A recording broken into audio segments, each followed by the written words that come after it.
Donc, voilà. Steve, j'espère que tu vas bien. Bah non, du coup, ça va pas. On voulait du best-of, on en aura, les amis. Voilà, désolé. Les gars, veuillez vous m'excuser. Le PC, il y a des paramètres qui se dérèglent par défaut. C'est pas ma faute, voilà. Là, normalement, c'est sur des paramètres. Et là, ça s'est déréglé tout seul. Donc voilà. Francky, Steve et Hakim. Mais malgré tout ce problème, les amis, on est quand même 128 depuis tout à l'heure. 128 depuis tout à l'heure, c'est juste énorme. Alors, désolé. Tu sais ce que ça veut dire? C'est que malgré qu'ils nous entendaient pas, c'est qu'on a quand même des belles gueules alors. Voilà.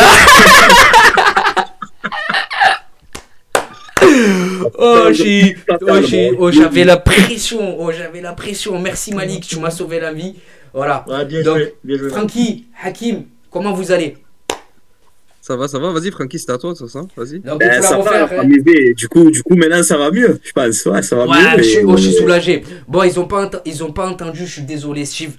On va la refaire. On va commencer par toi. Est-ce que tu veux on va condenser un peu ce qu'on a dit, si tu veux? Ouais, y a pas de souci. On résume, les gars. On va résumer pour gagner du temps.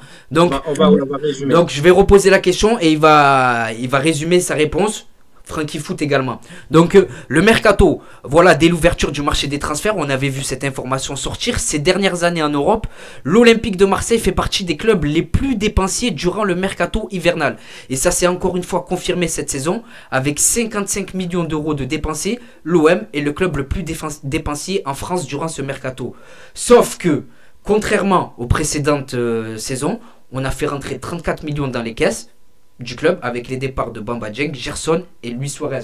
Donc on a clairement franchi un cap au niveau des ventes également, Steve. Complètement. Alors voilà, tu as donné les chiffres. Bamba Dieng, voilà, 8 plus 2, on va dire 10 pour un joueur, comme le disait Francky, acheté moins de 500 000 euros. Hein, d'accord, c'est le prix d'une maison en Provence, hein, il peut te le dire, donc c'est à peu près les prix. Tu le vends, tu as fait x20 quoi, dessus. Pour un jeune qui, malheureusement, je lui souhaite la plus belle carrière possible, mais on ne sait pas s'il a déjà atteint son seuil, s'il va bien progresser. On ne connaît pas réellement son vrai potentiel. Donc 10 millions, c'est une belle vente. Gerson, on n'a pas perdu beaucoup dessus. En un an et demi, c'est ça, ouais, un an et demi, on n'a pas perdu beaucoup dessus. Bon, il s'est pas acclimaté au nouveau coach. L'année dernière, l'a dit Francky aussi, il ne faut pas oublier ce qu'il a fait, surtout en deuxième partie de saison. Il a mis quand même pas mal de buts et de passes D. Ça a contribué à la deuxième place en Ligue 1 et le parcours en Conference League. Donc, si tu veux, il est rentabilisé indirectement. C'est par ses prestations qui ont contribué à ce qu'on aille à cette deuxième place. Et après, donc, il y a eu la vente donc, de Suarez, qui était, on est tous d'accord, une erreur de casting. Bon, on perd rien quasiment dessus. Hein. On perd même pas 1 million. Bon, c'est bien d'arriver à rectifier, de revendre tout de suite. Parce que plus tu gardes des joueurs comme ça, et moins ils jouent, et forcément, moins tu les vends. Mitroglou, Strootman, Germain. Le prix baisse de plus en plus. D'où le travail d'un Longoria, qui est quand même une personne respectée en Europe, qui est connue, respectée, contrairement peut-être à un héros ou d'autres. Et donc, forcément, l'OM devient crédible sur le marché des transferts. C'est-à-dire on ne peut pas trop nous la faire à l'envers et on vend au juste prix. Voilà, on achète à peu près, je pense, au juste prix et on vend au juste prix. Voilà, je pense qu'on est moins les dindons de la farce qu'à une certaine époque. Je comprends ce que tu veux dire. Et Francky, on va commencer par l'ordre des invités. Donc, Francky, un mot sur la vente des joueurs. On a franchi clairement un pas. Ben écoute, un peu comme l'a dit Steve, déjà bonjour à tout le chat et tout. Moi je vois pas les commentaires, donc voilà, déjà bonjour à tous. Bah déjà, on a B2 Sanchez qui nous dit « Oh Hakim, psahtek les LED ». Voilà. C'est mon oncle. Donc voilà. D'ailleurs, c'est lui qui m'a appelé pour me dire qu'il n'y avait pas de sang. Ah, c'est un bon, merci beaucoup. Ah, il a sauvé la vie là. Ah ouais, parce qu'on pouvait parler pendant des heures. Hein. Ben écoute, ouais, concernant le mercato, ben, comme tu l'as dit et comme l'a dit Steve aussi, c'est vrai qu'en termes de vente, ben, rentrer 34 millions d'euros lors d'un mercato d'hiver, ben, évidemment que c'est très intéressant. Ensuite, on a gaspillé 55 millions d'euros dans ce mercato, comme tu l'as dit, en Ligue 1, on est les seuls à le faire. Alors qu'à l'époque, je vous rappelle, hein, comme ça au cas où, mais on galérait à acheter des mailleux là. Pour 7 millions, ça demandait 9, on galérait.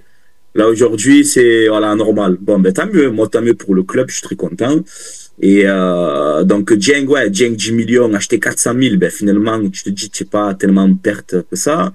Suarez, ben, comme il a dit Steve, pareil, tu l'achètes 10 millions, tu le vends à 9 et quelques, là, je sais pas. Donc, c'est intéressant. Et Gerson, bon, ben, on perd quasiment pas beaucoup dessus, un petit peu d'argent, mais ça va. Et ensuite, les recrues, ben, ouais, Malinowski pisté depuis l'été dernier, donc enfin, il est là. Ça faisait longtemps qu'on parlait de lui. Euh, et, euh, et donc, bon, Vitinha qui devient le plus gros transfert de l'histoire de l'OM lors d'un mercato d'hiver, quand même. C'est quand même un truc de fou On quand on va, regarde ouais, un peu. on va revenir au cas par cas. Mais c'est Ouais, vrai que. et voilà. Donc, après, non, moi, globalement, je suis assez content de ce mercato, Voilà. honnêtement. Ok. Et toi, Hakim, mon ami, un mot concernant. C'est même plus une information, c'est factuel. 34 millions d'euros dans les caisses du club. Ouais. Bah déjà, moi, je me questionne sur, bon, il a dit Steve tout à l'heure, l'argent qui est rentré, mais moi, je me questionne vraiment sur la vente. Moi, je vous dis la vérité, les frères, parce que on n'a pas d'argent, d'un coup, on peut se permettre de mettre des 30 millions sur des joueurs. Je te dis la vérité, j'arrive pas à comprendre. Bon, tant mieux, je suis très content. Mais comme, soit, alors, dans ce cas-là, moi, ce que j'ai envie de dire, c'est on dit merci à McCourt d'avoir mis en place Longoria, parce qu'on a craché sur McCourt pour avoir mis en place Jacques-Henri Hérault.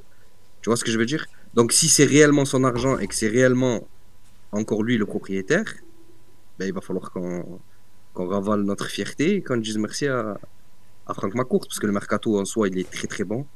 Tu fais venir deux jeunes joueurs qui sont de très très fort potentiel et qui ont quand même un bagage, que ce soit Vitinha, Braga et Unai avec ce qu'il a fait à la Coupe du Monde.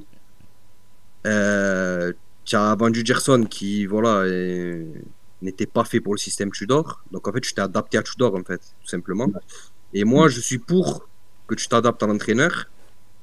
Alors, à la base, je n'étais pas pour Tudor, comme je pense la majorité des supporters de l'OM, Ouais. attachés à Sampaoli. Mais au final, il faut rendre à César ce qui appartient à César, ce qu'il a réussi à mettre en place et comment elle a réussi à faire jouer l'OM cette saison. Ben, J'ai c'est quand même, magnifique. j'ai quand même envie de noircir le tableau de ce mercato. Si j'ai envie d'être un peu pointilleux, on a quand même connu des échecs. Trossard, Terem Moffi et Ivan Illich, des joueurs avec lesquels quand même tu avais des accords.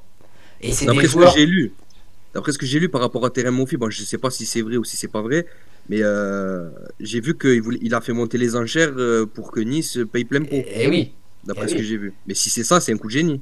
Bah, bien sûr. Et comment vous, justement, vous avez vécu en tant que supporter olympien ces échecs consécutifs? Terem Moffi, Ivan Illich, deux joueurs qui, on le rappelle, ont préféré signer à l'OGC Nice et au Torino plutôt qu'à l'Olympique de Marseille. Alors, on va commencer par Steve, on refait dans l'ordre, des amis. Hein. Alors, je vais rebondir sur ce qu'a dit Hakim parce que c'était intéressant par rapport à l'argent dépensé et cette histoire de vente du club. Là, donc, il y a ce qu'a fait le bilan. Donc, Grosse info mercato, les gars. Vitinha, c'est officiel. Voilà, c'est officiel. Ouais. Voilà, les gars. Ouais. Vitinha, c'est officiel, les gars.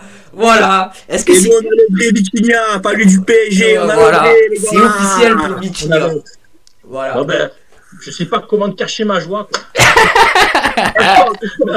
On s'y attendait pas, celle-là. Voilà, Ah, fais péter je la sais pas. tête. Moi, je croyais que t'allais nous annoncer un truc de ouf, tu sais. Ah ouais, non, Le retour de Valère Germain, Ah ouais. Antonic en puissance, je sais pas. Non. Ah, j'aurais aimé. Ah, j'aurais aimé.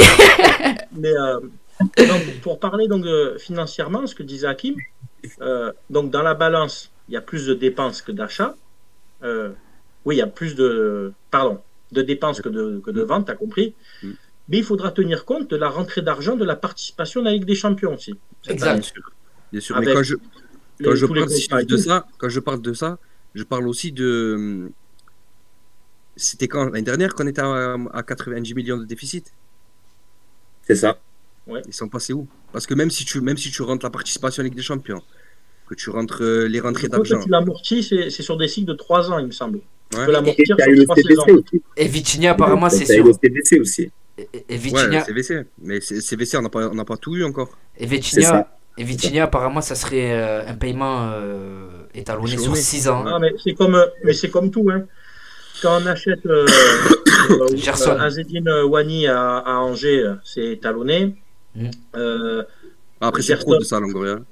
Gerson aussi. Alors, faut savoir, hein, quand nous on achète, on paye en plusieurs fois, mais quand on nous achète aussi, les gars payent en plusieurs fois. Hein. Exactement. Et la balance s'équilibre un peu comme ça.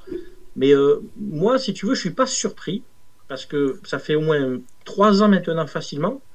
Et il y avait encore Hérault, où après la saison ratée 2018-2019 avec l'arrivée de Strootman et tout, j'avais fait une vidéo en disant Marseille va changer de stratégie et on va partir sur du trading de joueurs. Jeunes joueurs, joueurs libres ou joueurs en fin de contrat ou joueurs en prêt. Mais et quand c'est même, clairement ce qui se passe depuis 3 ans. Hein. mais quand même, la stratégie de Pablo Longoria, c'est d'être allé chercher des joueurs en échec. Par exemple, cette année, le mercato que tu fais, mis à part Mbemba et Jonathan Klaus, il n'y a personne qui sort d'une saison pleine. Eric Bailly, Manchester United, c'est compliqué. C'est ce que je te dis, tu prends des joueurs soit libres Avec comme Sanchez, Mbemba, quand même. Non, Sanchez, il sort d'une saison compliquée. Compliqué, oui. Il a fait 5 buts l'année dernière. Hein. Oui, mais c'était quand même pendant un moment le meilleur buteur sorti de banc d'Europe, frère. Tu vois ce que je veux dire? Donc ça reste quand même à l'Inter en plus, donc c'est dans un grand club. C'est pas, tu peux pas dire que c'est. Mais il y avait quand même beaucoup de. On avait quand même beaucoup de. Pas le Sanchez d'Arsenal, ça c'est sûr. Exact. mais regarde, quand il prend par exemple un Guendouzi qu'on a payé 10 ou 12, tu peux le vendre bientôt 40. Mm. Tu as récupéré Gay à 4 millions d'euros. À tout moment, Séville va te l'acheter ou un autre club entre 6 ou 10. On verra. Et tu l'as fait venir libre. Hein. Et Gay quasiment libre. Balerdi, que tout le monde mettait à la cave il n'y a pas longtemps, l'Ajax te fait des offres à 20-22 millions d'euros. C'est la stratégie Longoria aussi. Tu sors de l'argent, tu investis. Alors forcément, il y a des ratés aussi. Hein, ça n'a pas marché à chaque fois. Sinon, ça serait trop facile. Mais globalement, ce qu'il achète, soit c'est pas bon, il s'en débarrasse tout de suite, comme Suarez ou comme Gerson, il a vite vendu pour pas perdre. Soit il les valorise pour les vendre plus cher. Et dans ces cas-là, tu n'as pas besoin d'être la propriété d'un multimilliardaire pour faire ça. Exact. Lille l'a fait. Hein. Lille l'a fait avec Gérard Lopez. Il est moins riche que Macourt. Hein. Ouais. Exactement. Donc on va enchaîner. Donc je prends mes fiches, les amis, ne m'en voulez pas. Donc maintenant, justement, on va passer les recrues au peigne fin. Et on va commencer par l'arrivée de Vitinha. 32 millions d'euros. Voilà. 10% à la revente également. La recrue la plus chère de l'histoire olympienne. Donc c'est 23 matchs, 13 buts et 7 passes décisives, toutes compétitions confondues. Alors j'ai envie de vous poser la question. Vitinha, vrai bon coup ou un panic buy, les amis? Alors, panic buy dans le sens où tu l'achètes au dernier moment et peut-être ça. que donc tu as moins de temps de négocier. Au vu de la situation, les clubs anglais qui te mettent la pression. Ouais, alors, mais après, le coût, oui, par contre, c'est peut-être le prix. Le prix, tu m'aurais dit, allez, entre 20, 22, 20, mais c'est vrai que 32, c'est beaucoup. Ça me paraît beaucoup. On pourra même monter jusqu'à 40 hein, si tu ajoutes les 10%. Hein. Les 10%. C'est 10% sur la revente. Exactement. Tu le revends 80 millions, tu leur donnes 8. Par contre, il me semble, je ne sais pas si c'est juste, que j'ai lu avant de commencer le live, qu'il y a une clause comme quoi il y a une priorité à Braga pour qu'il le rachète 60. Bon, après, je ne vois pas Braga mettre 60 millions. Mais et apparemment, ils ont... c'est-on jamais, hein. C'est-on jamais, hein. Braga, il faut rappeler que Braga, maintenant, ils sont aussi sous pavillon Qatari, pardon. Ils ont des parts dans le club. Donc c'est qu'ils estiment qu'en gros c'est un joueur qui, s'il tourne bien, peut être valorisé entre 50 et 60 millions d'euros d'ici peut-être 2 saisons. Donc ce qu'ils peuvent faire, c'est qu'ils peuvent le racheter à 60, ils flambent, ils le revendent 90. C'est par eux que ça passe les négociations. ça peut être dangereux. Donc, les Portugais, les clubs portugais pour vendre et tout sont très élevés. Ils sont très forts. Ça a été les premiers, j'ai envie de dire, les premiers à importer ce modèle de je prends des jeunes talents sud-américains et je les revends au prix cher.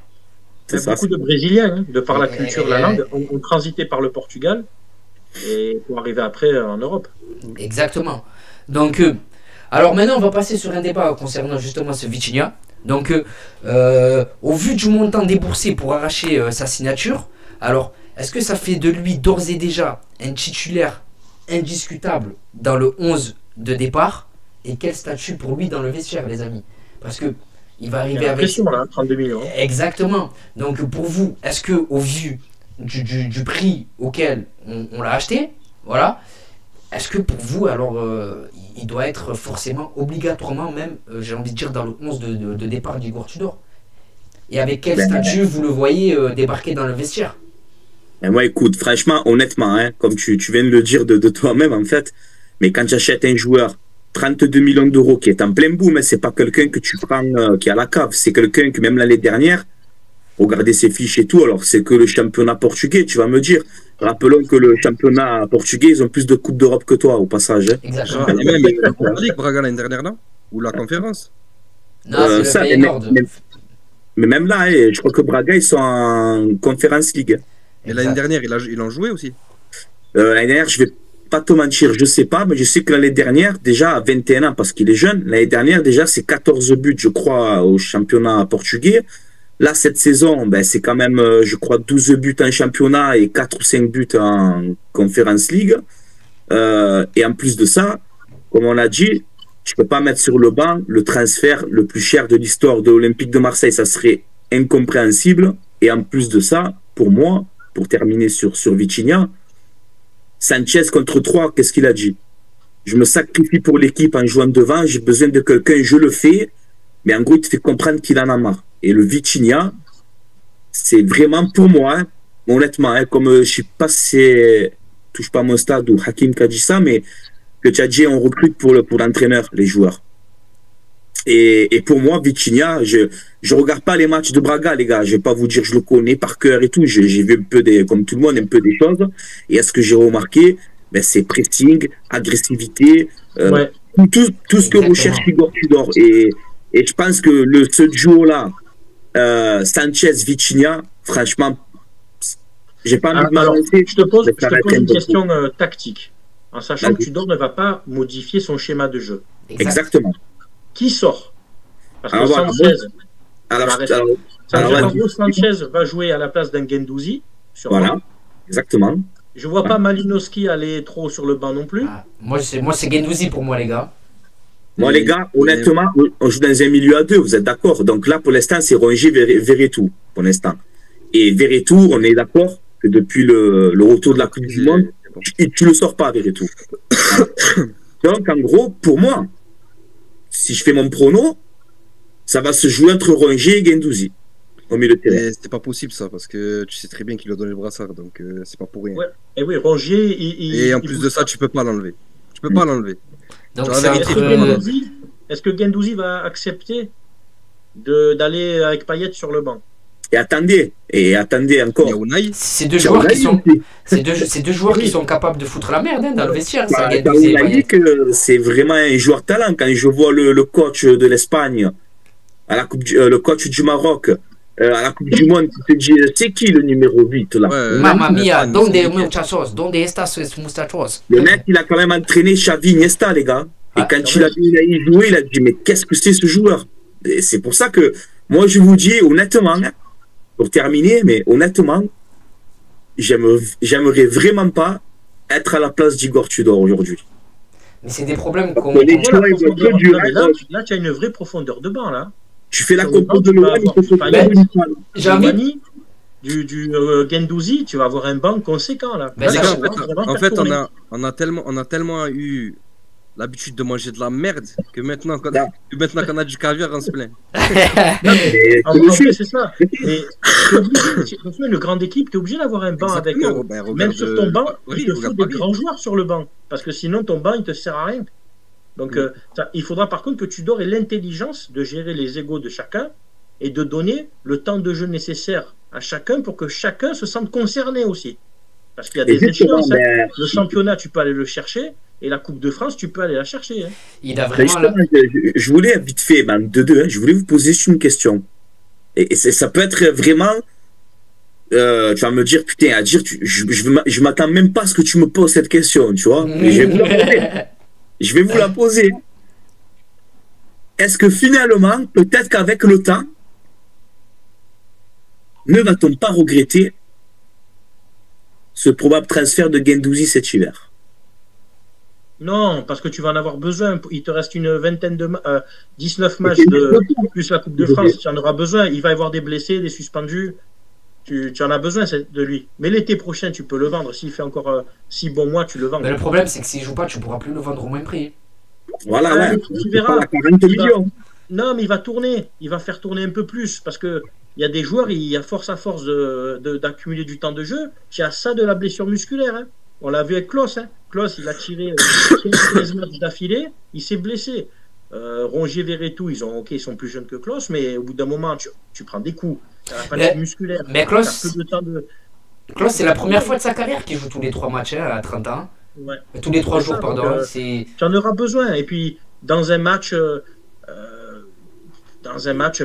lieu de faire tes changements à la 85e pour faire entrer des fois personne, ou des jeunes parce que tu n'as pas de banc, tu vas peut-être faire des changements à la 60e, où tu vas faire entrer Wani, Guendouzi, ou Malinowski, si ce n'est pas lui qui joue, etc.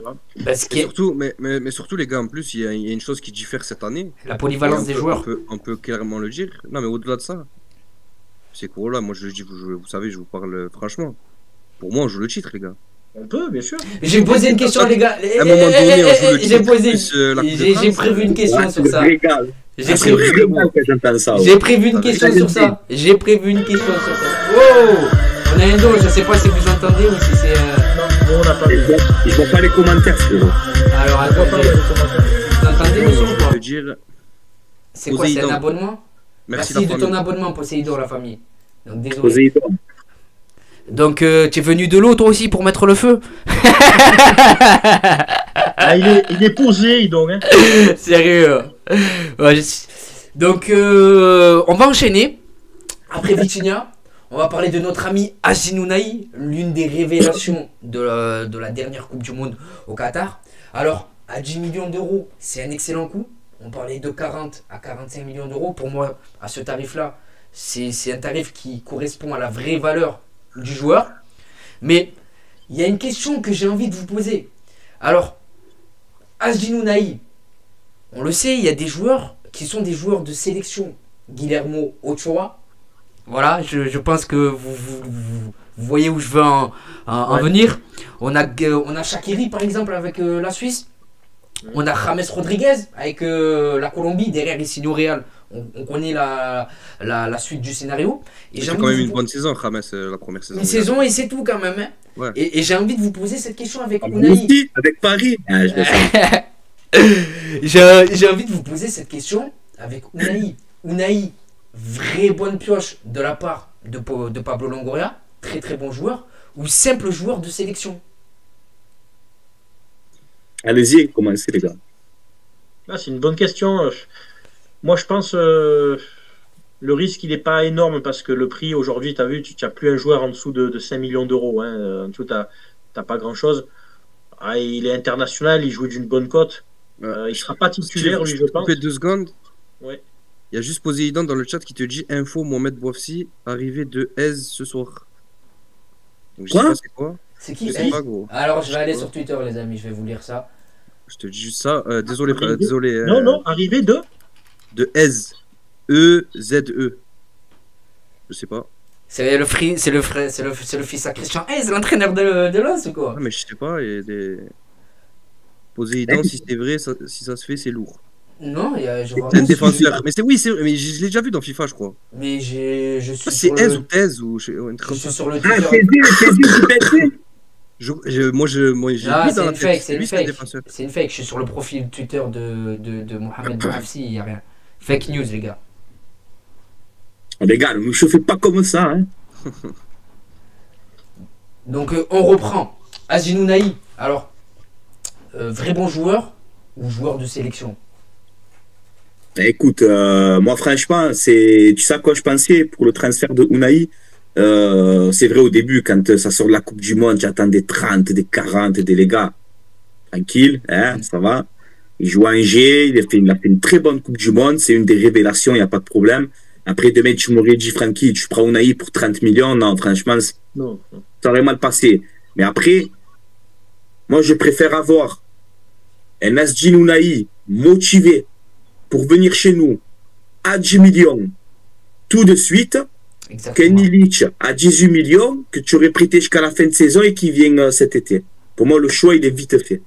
Voilà. Exactement. Mais donc, moi, je valide à 100%. Je n'ai pas dit que c'est Lionel Messi. Mais je t'ai dit, comme il a dit Steve, à 10 millions d'euros, Ounahi, mais tous les jours, je le prends, frérot. C'est quand même un profil différent d'Ivan Illich. C'est beaucoup plus offensif, ça se porte beaucoup plus vers l'avant, notamment. Après, attention, les gars, la Coupe du Monde, comme tu as dit, c'est quelque chose. Après, là, tu passes de Angers à Marseille. Hein. C'est un autre univers, là. Un autre univers. C'est pas pareil. Hein. Donc, mais je pense que, je sais pas, ouais, moi, je le sens bien. Honnêtement, je le sens bien. Je le sens motivé, moi, en tout cas. Ouais, j'ai vu l'entraînement, proche d'Igor Tudor, sourire, content d'être là. Ça, c'est important aussi. Des mecs qui signent ici et qui ont le sourire et qui, tu le vois, qui sont contents de signer là. Et puis, il y a peut-être des autres coachs. Il sera avec Harit aussi. Mais ça va aider. Et en plus, Harit, il a tweeté, enfin, il a marqué comme quoi, voilà, bienvenue, tu vois, tu vois qu'ils sont contents, il arrive, il n'est pas perdu, il a une connaissance. Et comme Vitinha, il aura Nuno Tavares. Hein. Donc il y a peut-être des coachs de Ligue 1 qui veulent quitter leur club parce qu'ils sont jaloux du recrutement qu'on est en train de faire. Et c'est pas anodin. Voilà. Après les gars, pour Ounahi, les frères, déjà, si vous vous rappelez de l'année dernière, c'est sa première saison en Ligue 1. Son premier match en Ligue 1, c'est contre Lyon, à Angers. Et il met un but, une passe D. Il fait une saison derrière où il commence à montrer qu'il a du talent. On se rappelle le match contre l'OM, où ça a été le meilleur Angevin sur la pelouse. L'année dernière. Cette saison, il nous a encore fait mal là-bas aussi. Derrière, s'ensuit une Coupe du Monde, où pour moi, c'est l'un des meilleurs joueurs de la Coupe du Monde, clairement. Moi, je pense que je ne m'avance pas trop en disant que ce mec-là a des qualités énormes et que techniquement, c'est vraiment au-dessus. Et qu'à l'heure actuelle, dans l'effectif, je pense qu'on a 3 joueurs qui sont aussi forts que lui techniquement.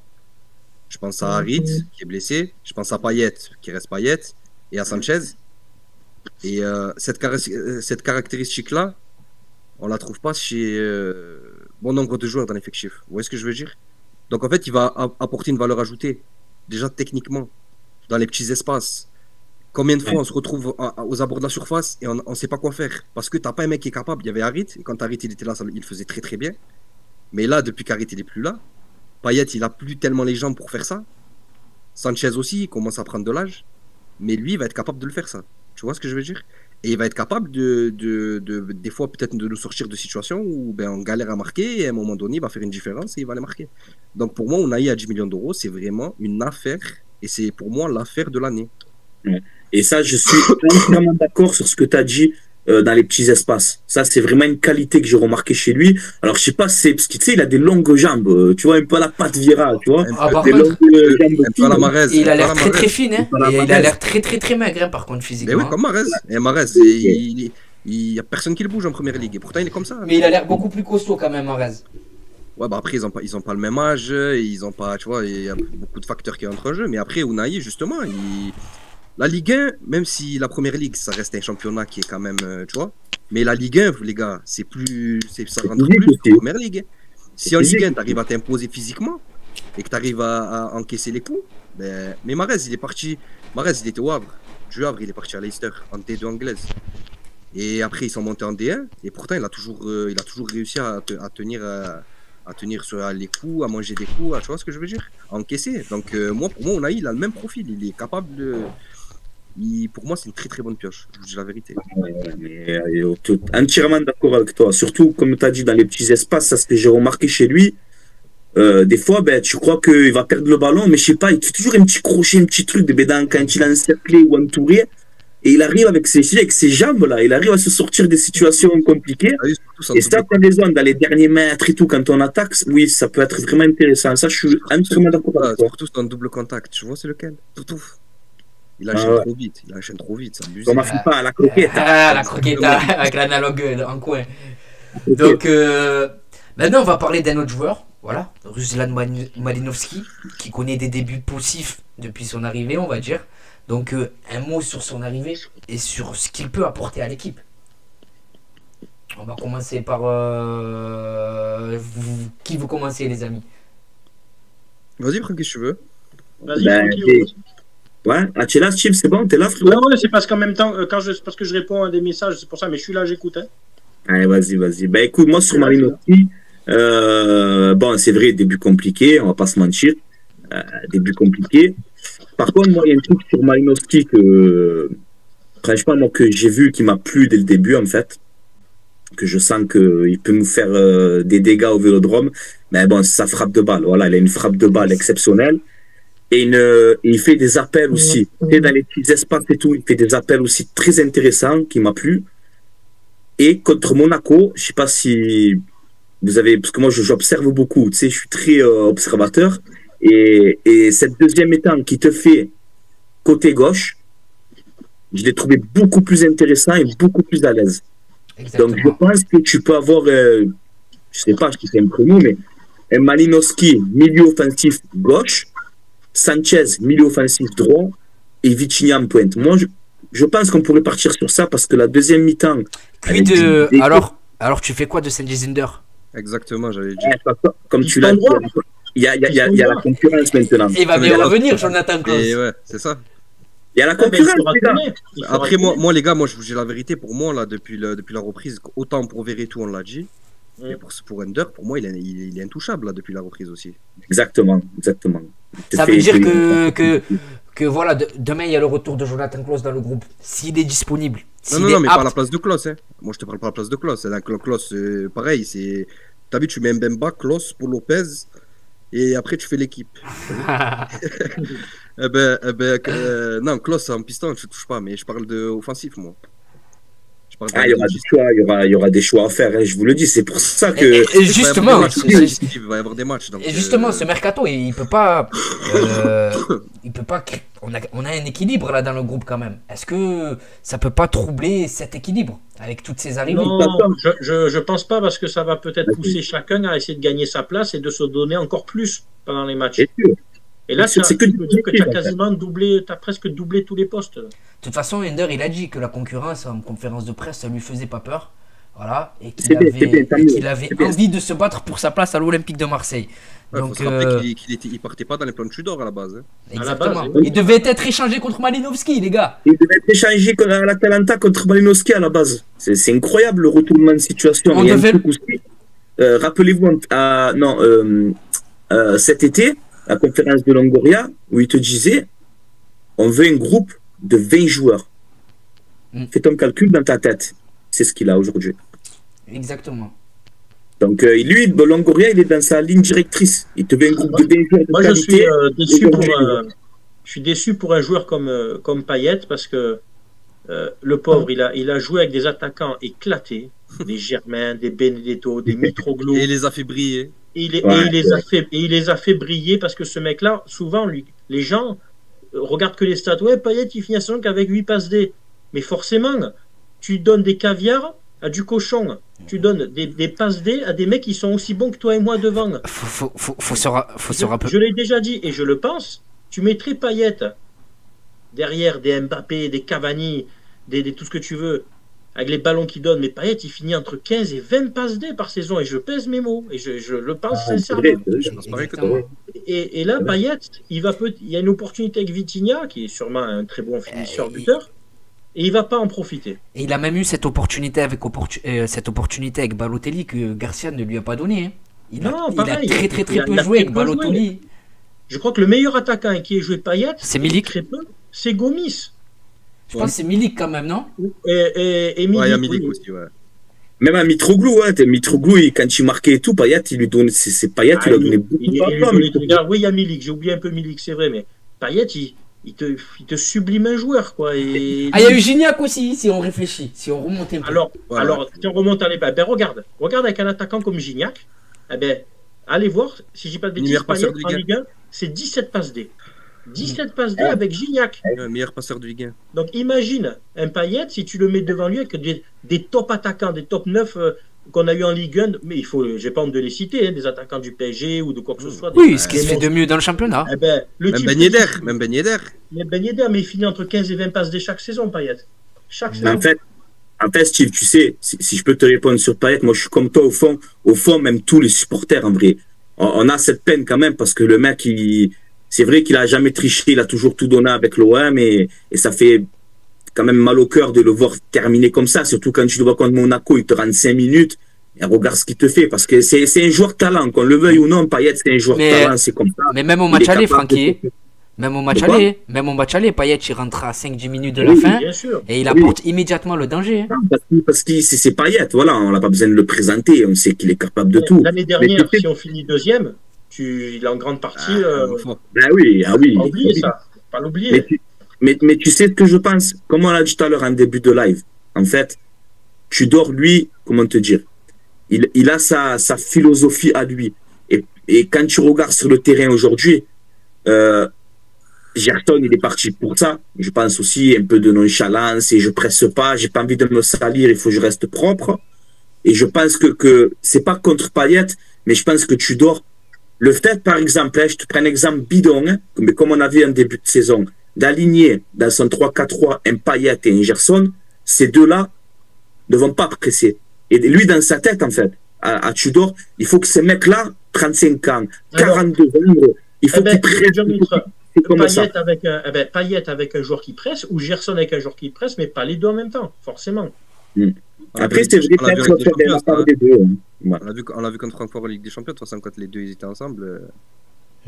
Moi, je pense que c'est juste pour ça. En fait, c'est pas contre Payet, c'est que même qui sait qu'il a du talent, etc. Mais lui, dans son truc à lui, Tudor, il s'en fout de ce qu'il a fait Payet à l'OM avant. Lui, il s'en fout. Lui, il veut son truc aujourd'hui comme ça. Mais on peut voir on peut voir avec Mandanda. De ce qu'il a fait avant. Mais quand tu joues Monaco, qu'il y a un partout, que tu sais que tu peux renverser le match, que ton seul joueur sur le banc, ton seul vrai joueur, parce qu'après, il n'y a que des jeunes, hein, c'est Payet, et que tu le fais rentrer à la 87e.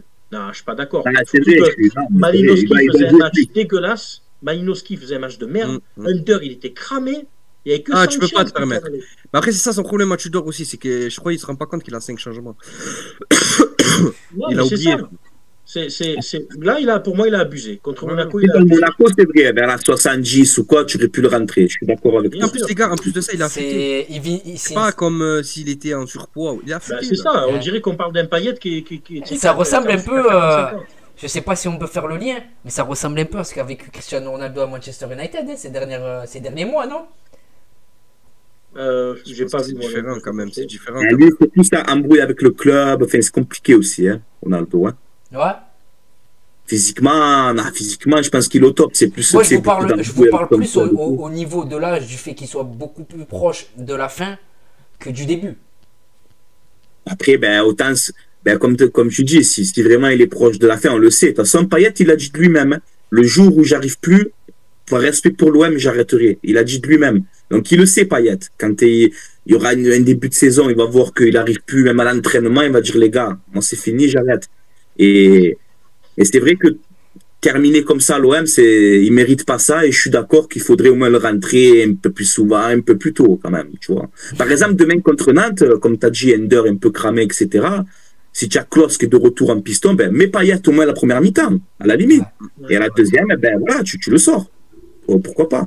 Après, les gars, on est là à critiquer les choix, mais en même temps, à chaque fois, on critique les choix et tu dois regarder les yeux. Après, c'est pas tellement de la critique, Francky, c'est surtout t'as vu. De l'affection. C'est ça, c'est parce qu'on aime et qu'on veut que ça se passe bien. Tu vois ce que je veux dire. Alors, désolé, les amis, je me permets de vous couper. Alors, l'appel, il prendra fin dans 10 minutes, mais je vous renvoie le lien. Voilà, c'est toutes les heures, je vous le renvoie immédiatement. Voilà, il reste 35 minutes avant la fin de ce mercato. On a bientôt fini le mercato, les amis. On va aborder l'avant-match bientôt. Donc voilà. Combien de personnes dans le chat? Alors, je vais te dire ça. 217. Quand même. Exactement, 217. Merci à vous. Force à vous, les gars. Merci à vous, les amis. Pour l'instant, on est en train de débattre, mais j'ai prévu un petit moment pour lire tous vos messages pour que Francky, Steve et Hakim puissent y répondre. Et puis, mettez des pouces sur la chaîne de Touche pas. Merci beaucoup. Et allez. Oh, on a un don, les gars. Je crois, c'est pas de. Non, c'est un abonnement. Merci, Karen. Merci, Gonel, Karen. Merci la famille pour ton follow. Donc maintenant les amis, on a beaucoup parlé des arrivées, voilà. Mais j'ai envie de m'intéresser au départ, au rayon des départs, notamment avec un joueur, Bamba Dieng. Alors, j'ai envie de vous poser cette question. Quelque part, il n'y a pas de souci. Financièrement parlant, c'est une excellente affaire. On l'achète 400 000 euros, on le revend x10. Donc au niveau de la plus-value, c'est 1 x 20, voire plus, parce qu'il y a un pourcentage à la revente. Mais si on parle purement au niveau de la stratégie de l'Olympique de Marseille avec les jeunes, est-ce que Bamba Dieng, c'est pas un échec? Parce que, encore une fois, avec un jeune, on n'a pas su amener Bamba Dieng là où on devrait l'amener. À l'image de Lyon, fut un temps, qui faisait éclore de jeunes joueurs et qui les vendait au prix fort, ou à l'image de Monaco. Alors, j'ai envie de vous poser cette question. Que retenez-vous du passage de Bamba Dieng? Et est-ce que vous considérez cette fin de parcours à l'Olympique de Marseille comme un échec? Tu as dit, est-ce que l'OM a réussi à l'amener où il voulait? Est-ce qu'à un moment donné, Bamba Dieng n'a pas atteint lui-même sa limite? Bon, on lui a pas mis des bâtons dans les roues cet été. Bonne réponse. Alors, il a eu du temps de jouer, au même âge, regarde ce que faisaient des Benzema, des Lacazette ou d'autres. Merci Samir. Ça, tu vois, il n'a pas le même potentiel, je pense. Pourtant, c'était. On l'a vu trop beau aussi parce que. C'était le joueur qu'on devait vendre 40 millions. C'était le jeune que tu devais vendre 40 millions, à l'image de Khaled Takar, Sanson. Et finalement, tu te retrouves à le vendre 10 millions d'euros au FC Lorient. Au vu de son potentiel, c'est quand même décevant, non? Moi, écoute, franchement, honnêtement, Bamba Dieng, je l'ai toujours défendu. Toujours. T'étais au stade Vélodrome, tu as vu son entrée à Rennes, face à Rennes. Voilà, après, une honte cette entrée. Après, moi, j'étais au Vélodrome, frérot, et franchement, tu sais, du stade, tu vois un peu, tu sais, les comportements et tout, tu le vois bien quand tu es au stade. Et on était contents, on avait la qualification, on faisait un bon match, la première mi-temps un peu compliquée, la deuxième, on recule aussi un peu trop, bon bref, mais au final, on a la qualification, et c'est ce qu'on retient. Mais l'entrée de Bamba Dieng, les gars, franchement, hein, je vous dis la vérité, et c'est pas pour le descendre, parce que j'ai vraiment pas envie de faire ça, tu vois. C'est une cible facile et j'ai pas envie de faire ça. Mais franchement, je peux te dire que j'ai compris Igor Tudor en conférence de presse quand il a tapé dessus. Quand tu fais une entrée comme ça, en gros, tu t'en bats les couilles. Non, ça, là, nous, en fait, les gars, à l'Olympique de Marseille, pour moi, hein, je parle à ma position, on n'a plus le temps d'attendre, les gars. C'est fini. On doit faire tout de suite. On n'a plus le temps d'attendre. Voilà. Donc, moi, tu rentres un mec, t'as pas envie. Alors, c'est vrai qu'il a pas fait que des cadeaux aussi, l'OM, hein. Faut dire la vérité. Mais c'est pour ça que jouer à l'OM, c'est pas donné à tout le monde. Il faut la cabeza, comme on dit, tu vois. Il faut la tête. Si tu l'as pas, tu n'y arriveras jamais ici. C'est pas possible. Et Dieng, ben, pour résumer, des regrets. Et moi, je vais aller au-delà de ça, Francky. Je vais aller au-delà de ça. Bamba, son entrée là, en fait, avec cette entrée-là, rien que cette entrée-là qu'il est rentré quoi, 10 minutes, un quart d'heure, même pas. Rien que cette entrée-là, il nous montre, en fait, je vous chie dessus, à tous. Parce que à toutes ces entrées, il a été ovationné. Donc ça veut dire que nous, en fait, on était là pour lui. Mais lui, à l'inverse, lui, il n'est pas là pour nous. Tu vois ce que pourtant, il a eu de beaux mots pour nous, hein, dans son message. Oui, mais c'est facile les mots. Mais nous, on veut des mais après, ça, c'est de la communication. Je te pose une question. Souvent, quand on me dit, un joueur, on le vend tant, on l'achète tant. Est-ce que demain, oublie que c'est Bamba Dieng, un chouchou du Vélodrome, tout ce que tu veux, là. Est-ce que demain, tu vas acheter le même joueur? Si Bamba Dieng il vient dans notre club, tu vas mettre 10 millions sur lui? Non. Ah non. Eh ben voilà, donc tu l'as bien. Mais ça dépend ça dépend quand même quel Bamba Dieng. T'as le Bamba Dieng de l'année le Bamba Dieng qu'on connaît depuis 2 ans en Ligue 1, qui admettons jouerait à Montpellier ou tout ce que tu veux. Est-ce que tu vas le mettre, mais avec aussi tous ses ratés, hein, c'est-à-dire toutes les fois ce qu'il croit, est-ce que tu vas mettre 10 millions dessus? Non, clairement pas. Clairement pas. Donc tu as ta réponse, tu l'as bien vendue. Très très bien. Je sais plus si c'était avec qui on discutait de ça. C'était un de vous, je sais plus. Qu'on disait contre Monaco, tu sais, quand on gagne 2-0, qui te met le doublé, mais à la mi-temps, si vraiment il. Ah, tu le tues normalement à la mi-temps. Normalement, il t'en met 5 à lui tout seul dans le match. Mais ne serait-ce qu'à. En une mi-temps, il est meilleur buteur du championnat. Ah, tu mais- sens pas au lit, je te ferai un coup de pied à la mi-temps, frère. C'est Mais- ça. Et j'ai pas envie- et j'ai vraiment pas envie de le descendre parce que c'est un bon Après, jeune. Et après, tout. après, Mais il a ne eu serait-ce Zlatan que- derrière. Ne serait-ce que son occasion aussi. À Feyenoord, là-bas. Ça frappe du pied gauche où il se précipite trop. Tu vois? C'est à l'image de. Même son entrée contre Clermont, là, au début de saison. Non, Ajaccio, pardon. Contre Ajaccio. Honnêtement, on l'a Ah, tellement. mais Rennes, franchement, c'était très très dur, les gars. J'étais au Vélodrome, j'étais très content de ce match et tout. Je me suis régalé. Eh ben, j'ai eu un petit peu les nerfs avec Cenk. J'ai dit à tous mes collègues et tout. J'ai dit, mais qu'est-ce qu'il a? Qu'est-ce qui lui arrive à Cenk d'un coup? Qu'est-ce qui lui arrive? Ben- Je l'ai même pas reconnu, ça. Ça m'a plus, pas choqué, mais limite. Tu sais, nous, quand il rentre, Cenk, Déçu. quand il rentre, il se crée toujours des occasions, qu'on le veuille ou non. Son occasion, il a à chaque fois. Là, tu le voyais que il baissait la tête et genre, je m'en bats et j'ai pas envie. Eh non, ouais, tu as 64 000 personnes là, on est tous devant. Faut de l'envie, frérot. Exactement. Même que tu rates et tout, on va t'en vouloir, mais on met dit, il a la dalle, tu vois, il rentre, il a faim, tu vois. Et tu me fais une entrée comme ça, pour une fois, les gars, enfin, je commence un peu à retourner ma veste, hein, je l'avoue, mais pour une fois, j'ai compris, Igor, tu dors. Moi, je suis l'entraîneur, ça passe pas, ça. C'est Ben, clair. il a fait une Gerson, hein. Gerson face à Francfort. Hein. Ouais, mais alors, Ouais, il a les mêmes qualités que Gerson quand même, frère. Hein? Il a pas les mêmes qualités que Gerson en plus. Hein. Ouais. C'est Ouais, pas et un surtout, aussi il bon a joueur pas- que Gerson aussi, frère. Et surtout, il n'a pas la même cote d'amour hein, auprès Ouais. des supporters. Hein. Ouais. Donc voilà pour notre ami Bamba Dieng. C'est un regret. On peut pas parler d'échec. Mais en tout cas, force à lui, je lui souhaite bon courage pour sa carrière et j'espère qu'il va tout exploser à Lorient et en plus, mine de rien, eh ben, on pourra le suivre en Ligue 1. Donc moi, je suis Ouais, content c'est qu'il reste en Ligue 1. Et il y a Yat13 qui dit vous êtes très dur avec Jeng, mais frérot, on n'est pas dur, on est juste lucide. T'as vu, nous on C'est fait quoi passer ces l'OM stats à avant. Bamba Dieng à l'OM? L'année dernière, il a mis Ah, 10 buts, je crois. Bah, je vais aller regarder ça Toute immédiatement. compétition confondue, il a mis 10 buts, je crois. Je vais te dire ça de suite. Ah, mais... c'est bien, Ah, tu vas c'est bien. Ah, mais bien sûr, c'est pas un mauvais joueur, on n'a pas dit que c'était un mauvais joueur, on n'a Ah, pas c'est tapé pas- dessus. c'est pas- Après, c'est pas un mauvais joueur. nous on aime l'OM, et l'OM ça passe avant n'importe quel joueur. Tu vois ce que je veux dire? C'est Ah, tout, ça c'est c'est tout. clair et net. Ça. Le club, il est plus grand que Malinowski, que Guendouzi, que qui tu veux. Le club Exactement. est pas toujours plus grand. À partir du moment où le mec il se bat pour il y a le Laurent club, il se Blanc. bat pour les supporters, nous on va être derrière lui. Bon, les amis, l'appel il va prendre Ouais, il fin. a mis 10 buts. 10 buts. C'est un tout à l'OM. Ouais, en tout à l'OM, en 48 matchs, il a mis 10 buts. Donc tu le vends 1 million d'euros le but. Ah, c'est ça. C'est ça. Donc les amis, il reste 2 minutes avant que l'appel il prenne fin. Je vais le couper maintenant. Steve, je t'envoie le lien immédiatement sur Instagram. Francky Snap, Hakim Snap. Donc les amis, ne bougez pas. Je vous donne rendez-vous. À tout de suite. C'est bon.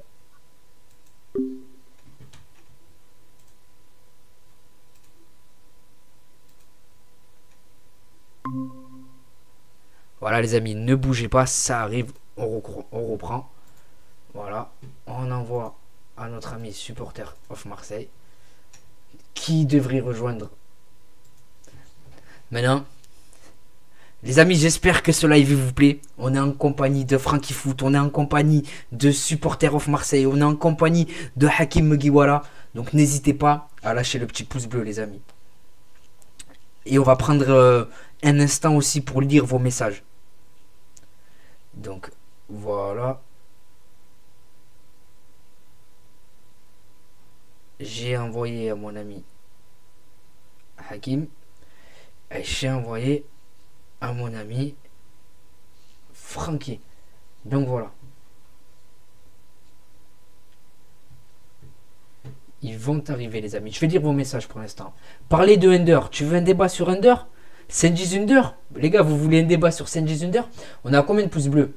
Avant qu'ils arrivent, on va Dédé pour moi. Un crack Senji. Senji Zunder, il est très bien revenu les gars.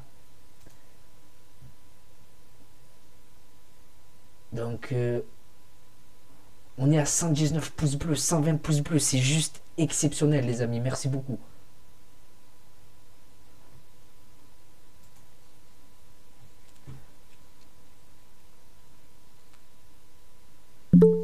Donc voilà. Et rebonjour mon ami.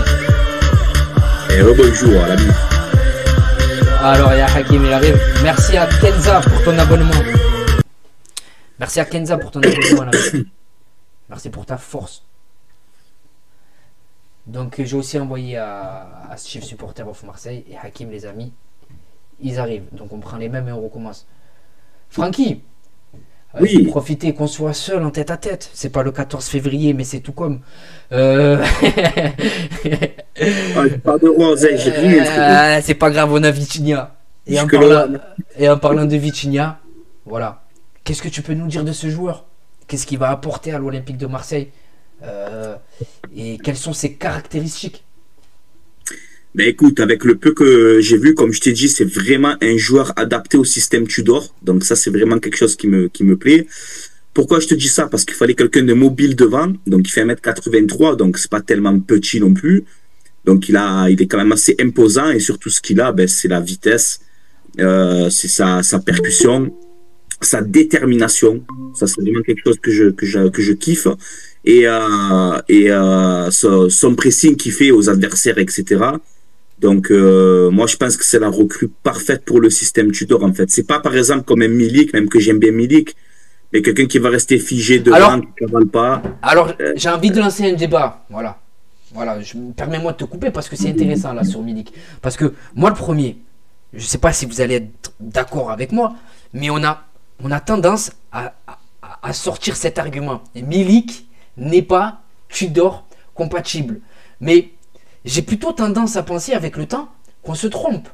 Le style de jeu d'Igor Tudor, c'est une énorme activité des pistons avec énormément de centres. Donc j'ai envie de vous dire que apporter de la taille avec Arkadiusz Milik dans la surface de réparation, ça peut être Tudor compatible, non? Ouais, mais avec cette taille-là, perso, hein, c'est mon avis, mais avec cette taille-là, c'est bien d'avoir la vitesse aussi. Ok. Parce que tu sais, Tudor, c'est quoi, frérot? Transition rapide. Il n'y a pas de jouer à la baballe sans temps, transition rapide. Et je pense que Milik, même que c'est un très très bon attaquant, et tu le sais combien de fois je l'ai défendu pareil, parce que c'est un attaquant qui a mis plus de 70 buts en Serie A, on ne parle pas de Mofi, par exemple. Et d'ailleurs, Vanis, on s'en bat les couilles.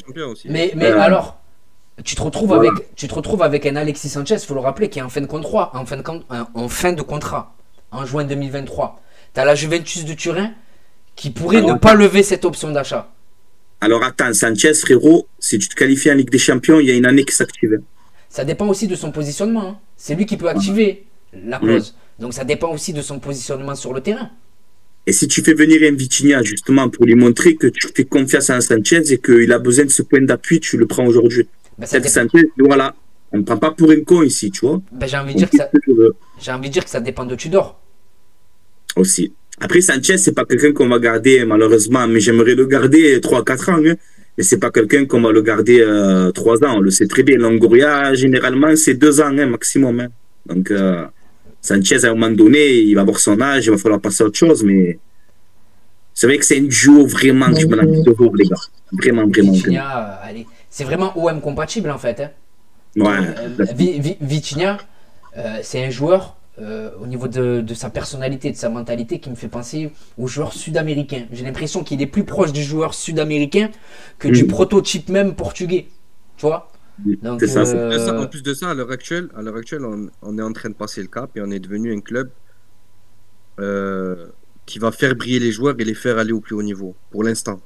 On ne peut pas se permettre d'avoir des joueurs qui sont déjà forts et les faire venir à l'OM. Tu vois ce que je veux dire? Mais par contre, faire cette transition-là, un peu comme à l'époque Dortmund à l'époque de Jürgen Klopp, tu vois, où ils prennent des joueurs qui sont des bons joueurs en devenir et ils font devenir que des grandes stars, tu vois.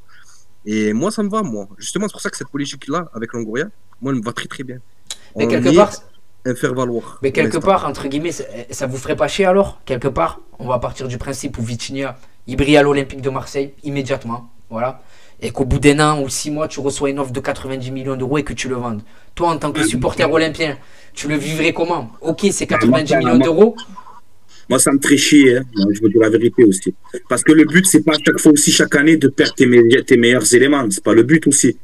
Alors après, tu me dis, Vitinha, tu le vends 80 millions, tu ramènes, je sais pas, moi, je te prends un exemple bidon, je dis un nom comme ça. Je sais pas, moi, tu ramènes Lautaro Martinez. Ah, ben ouais, vends Vitinha, vas-y. Mais c'est pour m'en inviter à 90 millions et tu me ramènes Ludovic Ayork de Strasbourg. Mais Francky, oui, je suis d'accord avec toi, frérot. Oh, là, je suis d'accord avec toi. Mais regarde, tout à l'heure, on parlait des Portugais. Regarde Braga. Pardon. Regarde Porto. Chaque année, ils vendent des joueurs. À des prix ça a quand même. Et chaque année, l'année d'après, ils ont des joueurs qui sont aussi forts que les joueurs de l'année précédente. Mais ça s'est quand même mal passé ces derniers temps pour eux.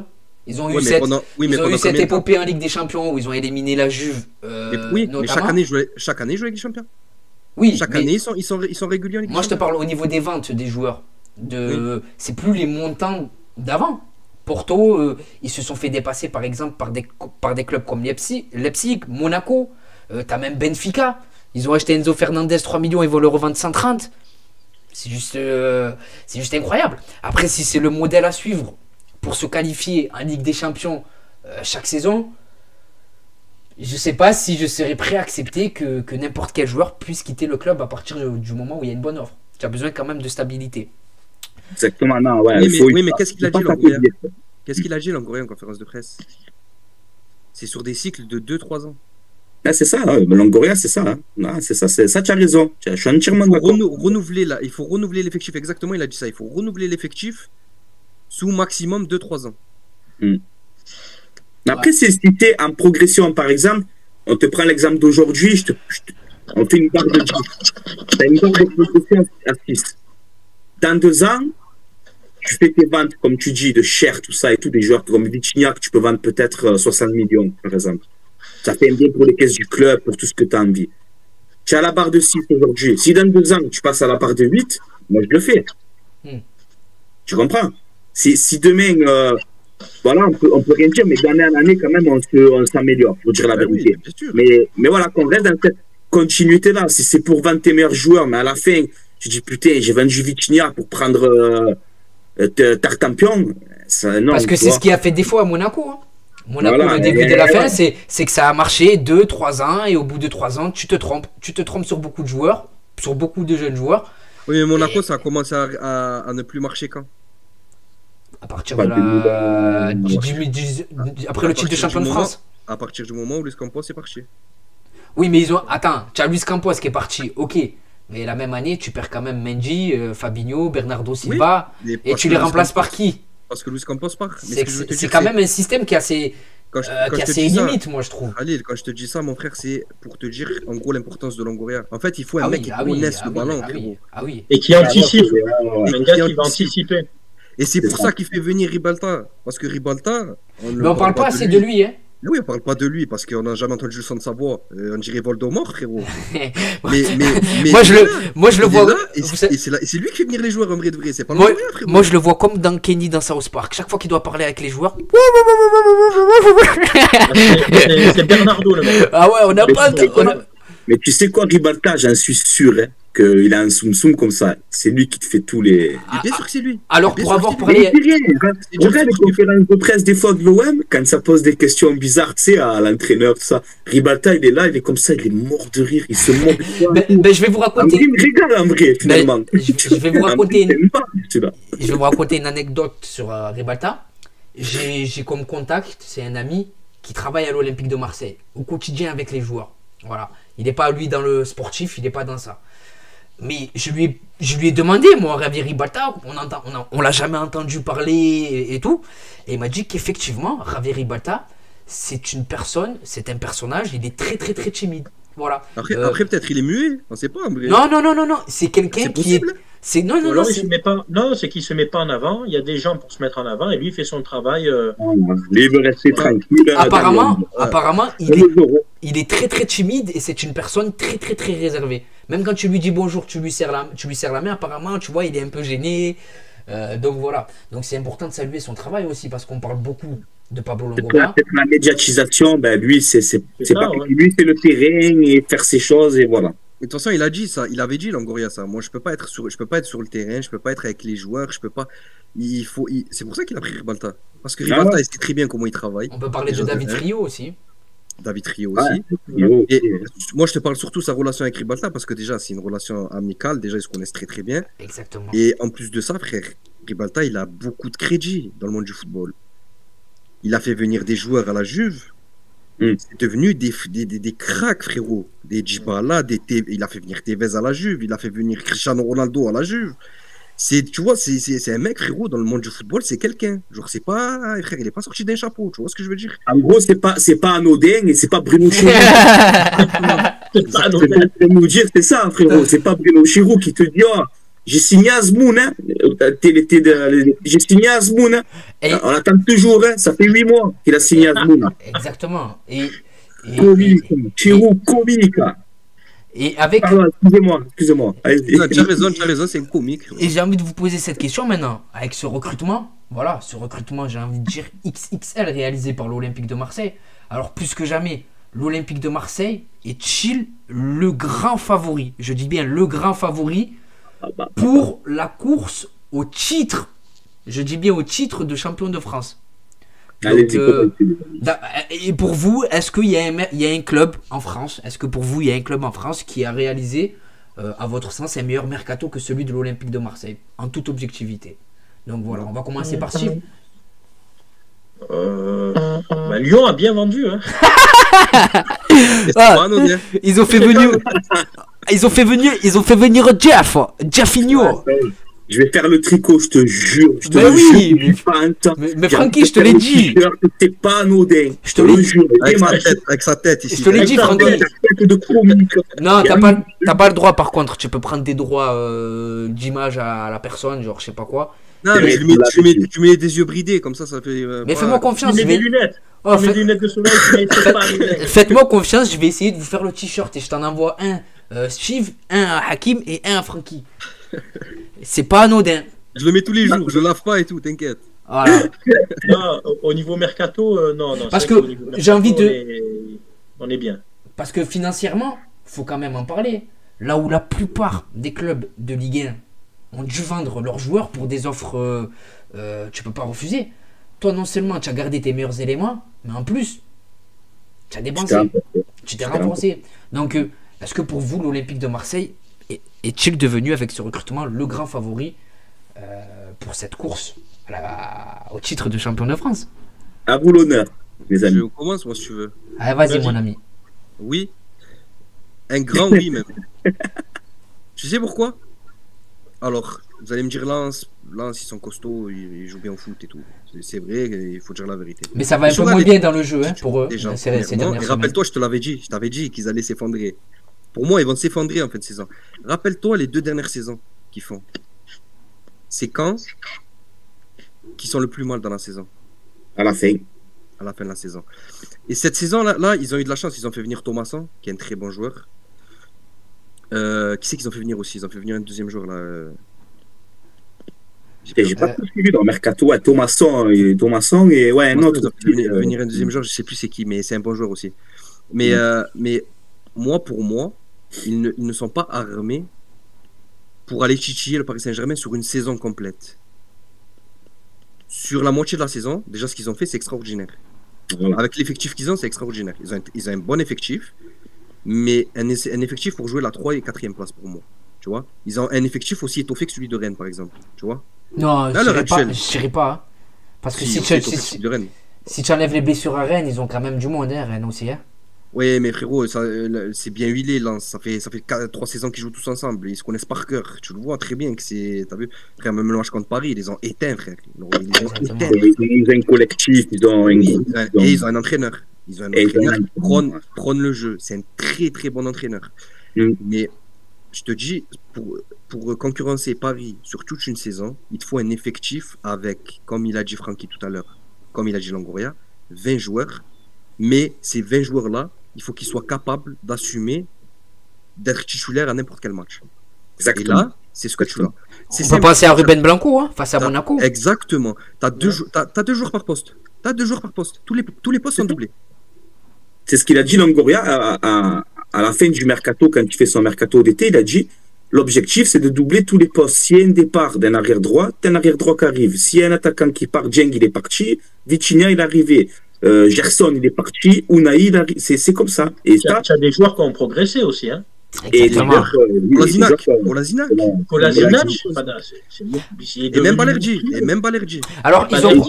Balerdi, c'était une des premiers à le Alors, défendre. un titulaire à part entière de la défense. Hein. Alors, est-ce que. Ouais, Balerdi, parce que moi j'ai toujours aimé Balerdi, je trouve qu'il a des qualités. Parce que je suis défenseur central de base, donc je sais à peu près, tu vois, il a des qualités, Balerdi, tu vois, de base. Voilà, moi j'étais pas défenseur, j'étais gardien, mais j'étais proche des défenseurs. Et franchement, Exact. quand les gens ont tapé sur Balerdi, je dis, vous êtes dur parce que athlétiquement, il est très fort. Il est rapide dans ses interventions. Il va très vite. Il va très vite. Il a une relance, il a une très bonne relance. Ah, mais par. Alors oui, il s'est manqué 2-3 fois. Voilà. Mais une fois qu'il a corrigé ses erreurs qui malheureusement nous ont coûté des buts, faut voir aussi tous les ballons qu'il récupère. Et des fois, les gens, quand après tu l'as dans le viseur, eh ben, tu regardes que le négatif. Mais ce joueur-là, il a une explosivité et une rapidité d'intervention. Et en plus, pour un grand, des fois, ils vont pas vite. Mais lui, il est grand et il va vite. Et il gagne les duels. Hein. Il gagne souvent ses duels. Et même quand tu tacs, généralement, c'est très propre quand tu tacs. Alors, jamais de grosses fautes. Tu vois. Alors, est-ce qu'il ne surfe pas sur la bonne dynamique de l'équipe? Est-ce qu'il a réellement progressé? C'est-à-dire, oui, est-ce que demain, si tu repenses. Parce qu'il est au contact de Mbemba, et tu progresses avec un mec comme ça. Et de Bailly. Et Kolasinac a progressé. Rongier devant eux, qui joue milieu de terrain, a passé un cap aussi. Pour moi, Steve, perdre le même niveau que l'année dernière ou progresser.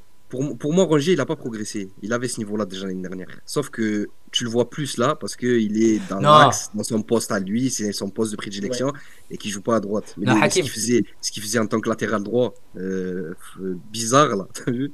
C'était extraordinaire. C'était énorme. Ce double poste là qu'il faisait milieu. Après, là où il a progressé, que je peux rejoindre Khalil parce que je sais qu'il va me dire ça. Voilà, merci. Moi, il apporte plus. Voilà.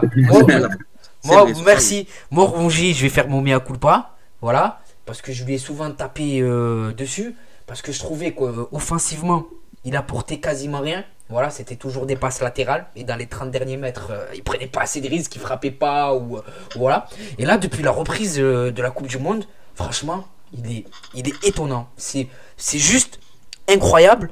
Je lui imaginais pas aussi autant de facilité balle au pied. Voilà, parce que le ballon, il lui colle au pied, il faut voir. Hein, j'ai l'impression qu'il a vraiment passé, il a vraiment franchi un palier. Et j'ai envie de vous poser maintenant cette question. Alors, lors du prochain rassemblement de l'équipe de France de Didier Deschamps, est-ce que Valentin Rongier doit être dans la liste de Didier? Mais pour moi, ça fait un moment qu'il doit y être. Il doit y être. Ça fait un moment qu'il doit y être. Le problème, c'est comme je t'ai dit la dernière fois dans ton chat, frérot, il a une tête de premier de la classe. Il a pas de tatouage. C'est pour ça qu'il n'est pas en équipe de France. Mais alors, t'as quand même Verretou alors. Ça, c'est une dédicace à mon oncle, parce que c'est mon oncle qui me dit souvent ça. Mais frérot, il aurait un tatouage là, t'as vu, ou des larmes là. Il serait en équipe de France. Mais je te jure, mais je jure que t'as raison. Roginho. Comme Benedetto, quand on l'achète 15 millions. Tout le monde s'enflamme, tatouage, argentin. Attends, mais il fait quand même des bons débuts, hein, Benedetto. Hein. Il fait quand même des bons débuts à l'OM. Il faut savoir. Il avait Thauvin à côté de lui, c'était dur, les gars. C'était dur avec Thauvin, les frères. C'est vrai que compliqué aussi. Ouais. En parlant de Thauvin, regarde au niveau tatouage, Sampaoli, c'est bien beau. Les tatouages, faut pas tout ça. Je pas sur Sampaoli. Il est là, Sampaoli. Il est là. Ouais, mais regarde, on se faisait chier avec le jeu de Sampaoli. Non, moi, je suis un mec, je suis un adepte du tiki-taka, donc ça me plaît de voir ça, tu vois, j'aime ça, frère. Ouais, mais t'as la possession pendant 88 minutes, mais tu sais qu'en plus, j'ai vu la stat, pendant 80% des matchs l'année dernière, on avait la possession, sur 80% de nos matchs. C'est énorme. Ouais, mais par moment, t'étais du même standing que le Bayern Munich, frère. Mais par moment, t'étais possession stérile. Mais par moment, voilà. Après, il y avait des fois c'était stérile, on tournait trop autour de la surface. Exactement. Par moment, on était une équipe de handball. Et par moment, c'était une équipe de rugby. Non, mais comme je t'ai dit, moi, ça me plaît ça. Mais après tous nos gros matchs, après, la vérité, tu lui mets Klose sur le côté à Sampaoli, c'est différent aussi, tu vois ce que je veux te dire? Mais on lui a mis les joueurs qu'il voulait quand même. Hein. Un mec qui est capable de donner des bons ballons. Mais frérot, après, tu prends Lirola par exemple. Lirola, il fait une bonne demi-saison avec Sampaoli. Il revient l'année d'après, c'est un fantôme. C'est l'ombre de lui-même, frère. Parce qu'il supporte pas la pression du public. Il a été bon que lors de la période Covid. Quand il y avait des gains dans les stades, Lirola. Exactement. Et à partir du moment où il a trouvé le vélodrome, voilà, il a dû aussi se prendre pour un autre. Voilà, il a commencé à aller à l'actuel à Aix, il a commencé à sortir en boîte de nuit. Et voilà, c'est pris pour un dos. Mais pour te dire, il a pas eu pareil, il avait besoin de piston l'année dernière, il a pas eu de piston gauche non plus, Sampaoli. Tu vois ce que je veux dire? Il jouait avec Conrad, il jouait avec frère, il a alterné, il y a Gerson, il a joué ce poste-là, tu vois ce que je l'avais oublié, lui, Conrad. Oh là là. Mais oui. Donc c'est pour ça, en fait, il va être prêté en D2 anglaise. Il a quand même, c'est génial. Il a quand même fini deuxième en proposant quelque chose avec une patte. Ah, il a eu des résultats. Mais à domicile, ça s'est mal passé. Et que combien de points on a perdu? Mais attendez, parce qu'il faut remettre les choses dans leur contexte. Depuis Bielsa, on n'a plus eu un entraîneur avec une patte. On n'en a plus eu. Rudy Garcia, il n'avait pas de patte. Je suis désolé, si vous me dites qu'il a une patte, dites-moi c'est quoi, parce que je ne sais pas c'est quoi. Il en avait, mais capillairement parlant. André Villas-Boas, qui pour moi est un très bon entraîneur. Mais il avait une équipe éclatée. Est un très bon meneur d'hommes. Mais Villas-Boas, le pauvre, ces 20 dernières années, je pense que c'est lui qui s'est tapé le pire OM avec Franck Passy. C'est lui. Il a vraiment pas eu de chance. Quand tu vois la composition, les gars, quand vous voyez la composition de OM, Manchester City, sous l'air Villas-Boas, je te jure, tu tires une balle, gros. Je te dis à dire, on a joué avec ça. Francky, le pire, c'est que moi, je me rappelle, je faisais encore un débrief à cette époque-là. Le pire, c'est que dans mes débriefs, je disais, mais on peut les taper. Villas-Boas, il avait abusé d'un paillette en surpoids. Le type, il en pouvait plus, il courait plus, il le mettait tous les matchs titulaires, ailier gauche. 4 paillettes, Germain Thauvin contre Ruben Dias, tout va bien, gros. Tout va bien. Sampaoli et Tudor, au niveau des styles, c'est un peu la vieille école contre le football moderne. Oui et non, parce que pourquoi la vieille école par rapport Non, Tudor, c'est un football contrôlé. Attention, il y a de la maîtrise tactique, parce que les défenseurs, ça part pas dans le mais même les gars, on voit quand même. Ça joue vite vers l'avant, quoi. Mais exactement, même parce que on parle de possession aussi avec Sampaoli, mais avec Tudor, moi, on nous a parlé d'un coach en transition et tout. Je m'attendais à pas avoir la balle. Et au final, 90% du temps, tu as le ballon. Donc, tu vois, Tudor, c'est pas Sampaoli, c'est un autre système de jeu, on le voit tous. Tudor, lui, tu restes 5 minutes, comme il faisait un peu Sampaoli, tu restes 5 minutes comme ça, là. Tac, tac, tac, tac. Tudor, il dit, allez, arrêtez le match. Ouais, exactement.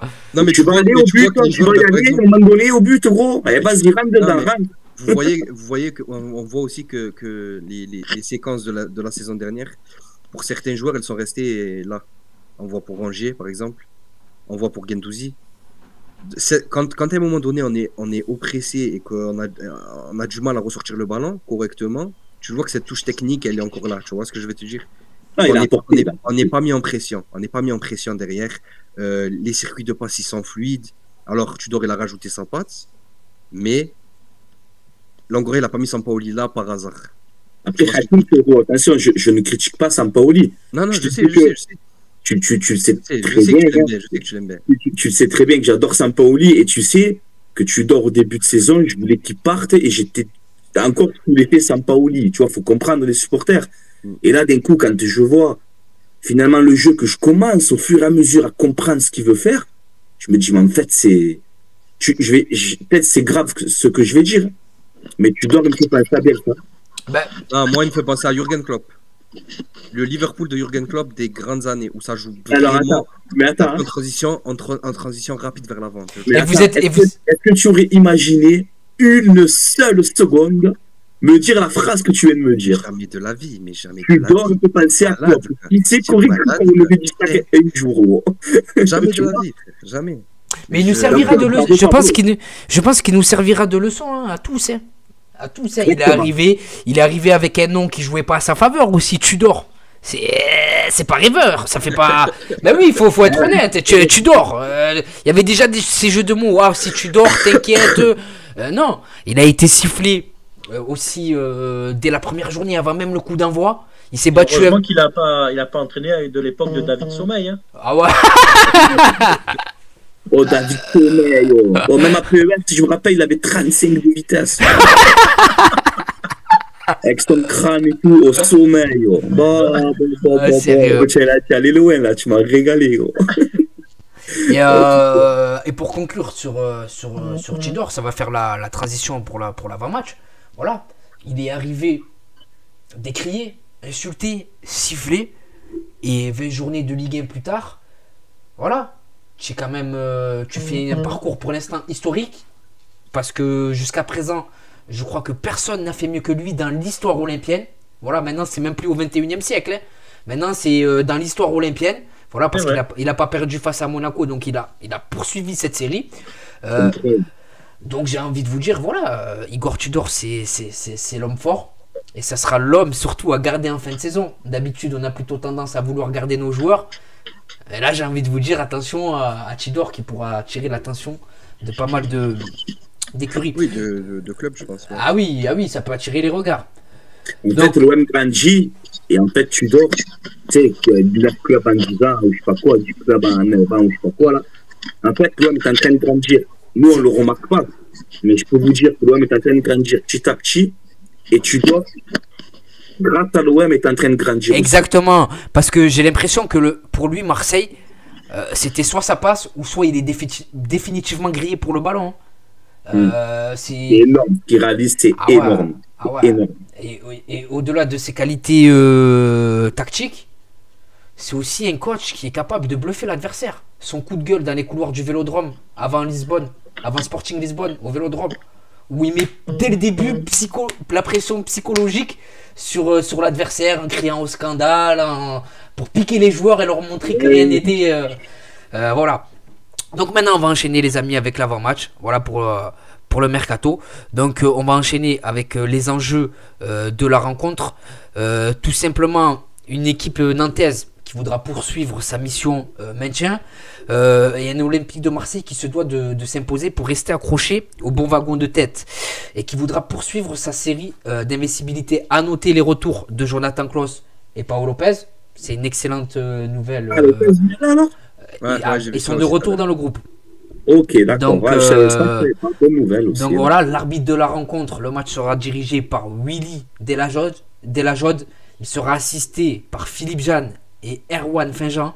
Ils sont de drôles de noms, les arbitres, pour Nanto. Du chocolat, tu sais. Ah, sérieux. Des cerises, ça, frérot. Ah, sérieux. Et les deux arbitres assistants vidéo seront Alexandre Castro et Stéphane Bré. Donc, une équipe de Nantes. Les gars, il n'y aura pas d'autres arrivées, hein, c'est fini. C'est fini, ouais, voilà. C'est officiel, à la fin du mercato, merci Ribalta et merci Pablo. Voilà. Exactement. Donc, une équipe de Nantes en difficulté depuis le début de la saison et qui a profité du mercato pour se renforcer. Andy Delors, Florent Mollet, Joao Victor, entre autres. Alors, que devons-nous craindre de cette équipe nantaise qui reste sur 2 victoires et 3 matchs nuls lors de ses 5 derniers matchs en Ligue 1? Nantes, simple formalité ou attention, danger? Allez-y, les gars. Pour moi, c'est, ça va être comme les matchs chaque année à Nantes, ça va être compliqué. Il va falloir mettre l'intensité, il va falloir marquer des buts. Parce que Camboré, il aime bien jouer contre nous, tu vois. Il aime bien jouer contre nous, ancien parisien. L'année dernière, ça a été compliqué. Si Gerson il fait pas un match extraordinaire, je pense qu'on ne gagne pas le match. L'historique des rencontres, il est à notre avantage. Hein. Sur les 5 dernières rencontres, c'est 4 victoires, et un nul. Donc aucune défaite. Donc Hakim, désolé. Pourquoi désolé? Je t'ai coupé le sang. Ah non, c'est rien. C'est rien. Non, moi, bon, pour moi si on met les ingrédients comme on a fait contre Rennes, comme on a fait contre la deuxième mi-temps de Monaco, voilà. Comme on a fait aussi contre toutes les équipes qu'on a battues juste avant, tu gagneras. Maintenant, il va falloir relever la tête, parce que mine de rien c'est compliqué. Tu viens d'enchaîner 8 victoires d'affilée. Tu tombes contre Monaco bon, tu perds pas, mais tu gagnes pas. Il va falloir enchaîner. Il va falloir réussir à enchaîner derrière. Ben, la bonne nouvelle, c'est que tu gagnes pas, mais tu perds pas de points. Tu perds pas de points, bien sûr. Si, ben tu perds 2 points quand même. Non, mais je veux dire sur tes concurrents. Oui, sur tes concurrents, tu perds pas de points, c'est clair. Au niveau du classement, tu rien perdu. Tu aurais pu être à 2 points de Paris. Et ça fout les boules, ça. Ouais. Tu vois, tu parlais tout à l'heure, Hakim, pour la course au titre. Tu vois comme ça va vite. Avec des si, hein, mais tu tapes Monaco. Donc là, ça fait match nul. Et Paris aussi à la dernière seconde. tu reviens à 3 points, c'est ça, de Paris? Ouais, ça. Mais Steve, tu sais pourquoi je dis moi par rapport au titre, surtout. Bon, déjà parce qu'on est sur on enchaîne les points et on est le plus haut taux de points de l'OM depuis je sais pas combien d'années. Mais aussi, cette saison, tu perds contre qui? Tu perds contre Ajaccio, où tu dois gagner 2 millions de fois, mais bon, on va dire que c'est une erreur de parcours. Paris, pas aidé par l'arbitrage. Où tu te fais voler. Non, faut dire, tu te fais voler. Et ça fait quand même 2 fois au Parc des Princes en 2 saisons, les gars. Exactement. L'année dernière, le but refusé à Saliba, la fin sur Rongier. Et en plus de ça, là où contre Paris, tu as fait jeu égal avec eux. Même si pendant les 15 premières minutes, si t'as pas Paul Lopez, t'en prends 8. Mais sur le match complet, tu as fait jeu égal avec eux. Tu vois ce que je veux dire? Ensuite, la troisième défaite, tu perds contre Lens, où tu les as massacrés au Vélodrome. Tu les as massacrés, tout le match, tu les as massacrés. Ouais. Tu marques pas, et derrière, tu prends un but venu d'ailleurs, où Balerdi, encore une fois, malheureusement, s'il touche la balle, ça part là-bas. Voilà. Et là aussi où tu as perdu des points, c'est à Strasbourg, où tu mènes 2-0 à 10 minutes. Ça aussi. Donc, pour moi, les gars, je suis désolé. T'as même pas de champion. Même, allez, tu enlèves la défaite de Paris, parce que bon, c'est Paris. Ouais, ça, tu vois, tu les comptes pas. Même sur les 3 matchs là, tu mérites de les gagner, les 3. Ça veut dire que là, si tu aurais pris les points de ces 3 matchs là, mais tu serais premier. Tu raison. Mais après, c'est valable pour les autres équipes aussi. Si Paris gagne contre Reims, ça te met à 7 points. Et... Mais oui, mais sauf que, attends, Paris mérite de gagner contre Reims. Tu as vu le match? Il mérite de gagner contre Reims, Paris. C'est dégueulasse. Paris mérite de gagner contre Lens. Non. Voilà. Mais moi, les matchs que je t'ai dit, c'est des matchs où on méritait de gagner, mais on n'a pas gagné. Tu vois ce que je veux dire, la différence? C'est surtout le traitement de l'arbitrage. À Paris, Gigot prend un rouge sans toucher Neymar. Oh, il a même pas touché. Il a fait 5 roulades. Le mec, il t'a pas touché. Et à Brest, où tu mets nos scores aussi. À Brest, où tu mets nos scores, il a raison. Yann, si je viens de voir. Oui, la deuxième journée de Ligue 1. se fait arracher la cheville. Et tu vois, il y a la VAR. Et tu vois, ça va pas, quoi. Et qu'est-ce que... Et malgré ça, tu restes collé à Paris. Tu vois ce que je veux dire? Malgré tout ça. Alors, est-ce que c'est toi qui est juste extraordinaire, ou est-ce qu'on a un Paris Saint-Germain cette saison qui est léger? On a un Paris Saint-Germain qui est léger, ça tu peux pas dire le contraire. Un Paris Saint-Germain qui est prenable. Mais tu as un OM qui a élevé son niveau aussi. Ouais, c'est ça. Donc du coup ça réduit l'écart. Parce que même en Ligue des Champions, les gars, en Ligue des Champions, hormis le match contre Francfort au match aller, tous tes matchs, tu as été cohérent.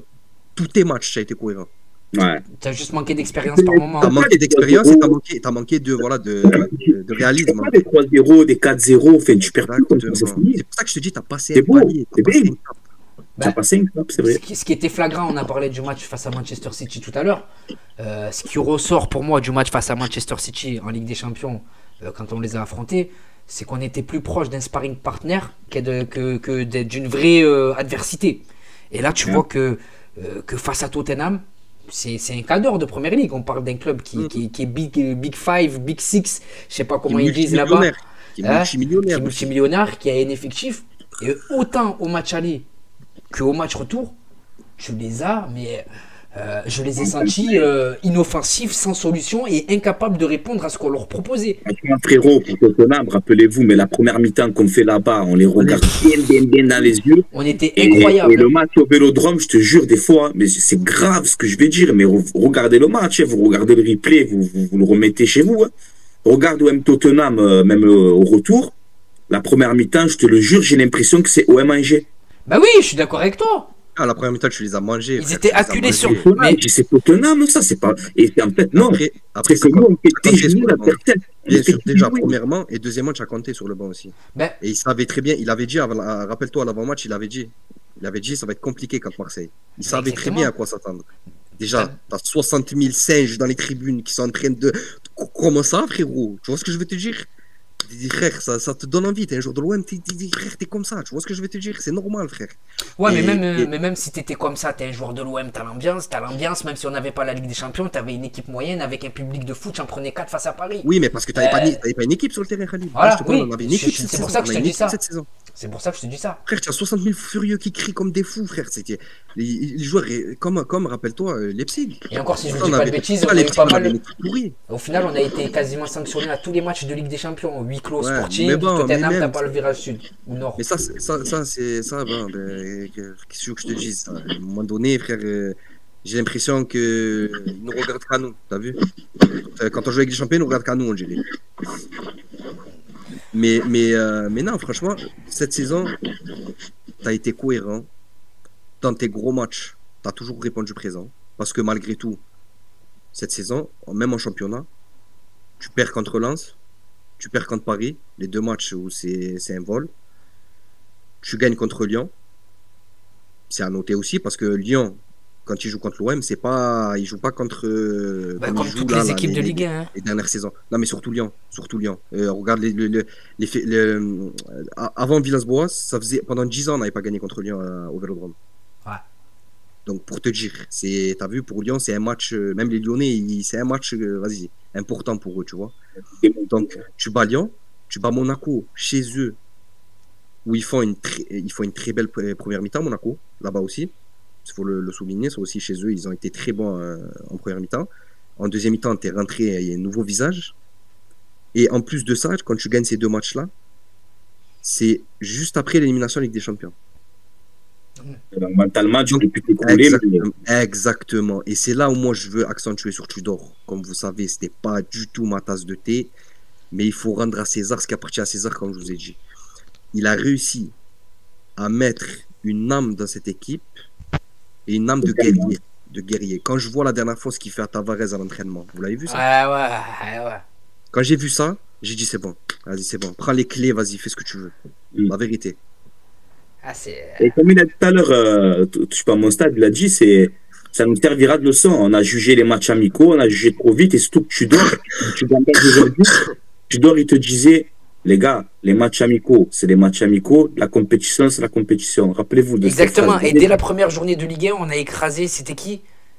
C'était Reims. Reims, on les a écrasés au Vélodrome. La première journée de Ligue 1, moi qui sors de OM Milan, j'ai vu OM Milan, match amical, je dis, on va pas jouer comme ça, c'est pas possible, on peut pas jouer comme ça. Des coups, je vois qu'une semaine, je sais pas combien après, OM Reims, je me vois ce geste, mais attends, ils nous prennent pour des cons, en fait. Ils nous prennent pour des cons. Après, moi, j'ai juste un petit point noir à mettre. Les gars, je sais pas si vous êtes d'accord avec moi, mais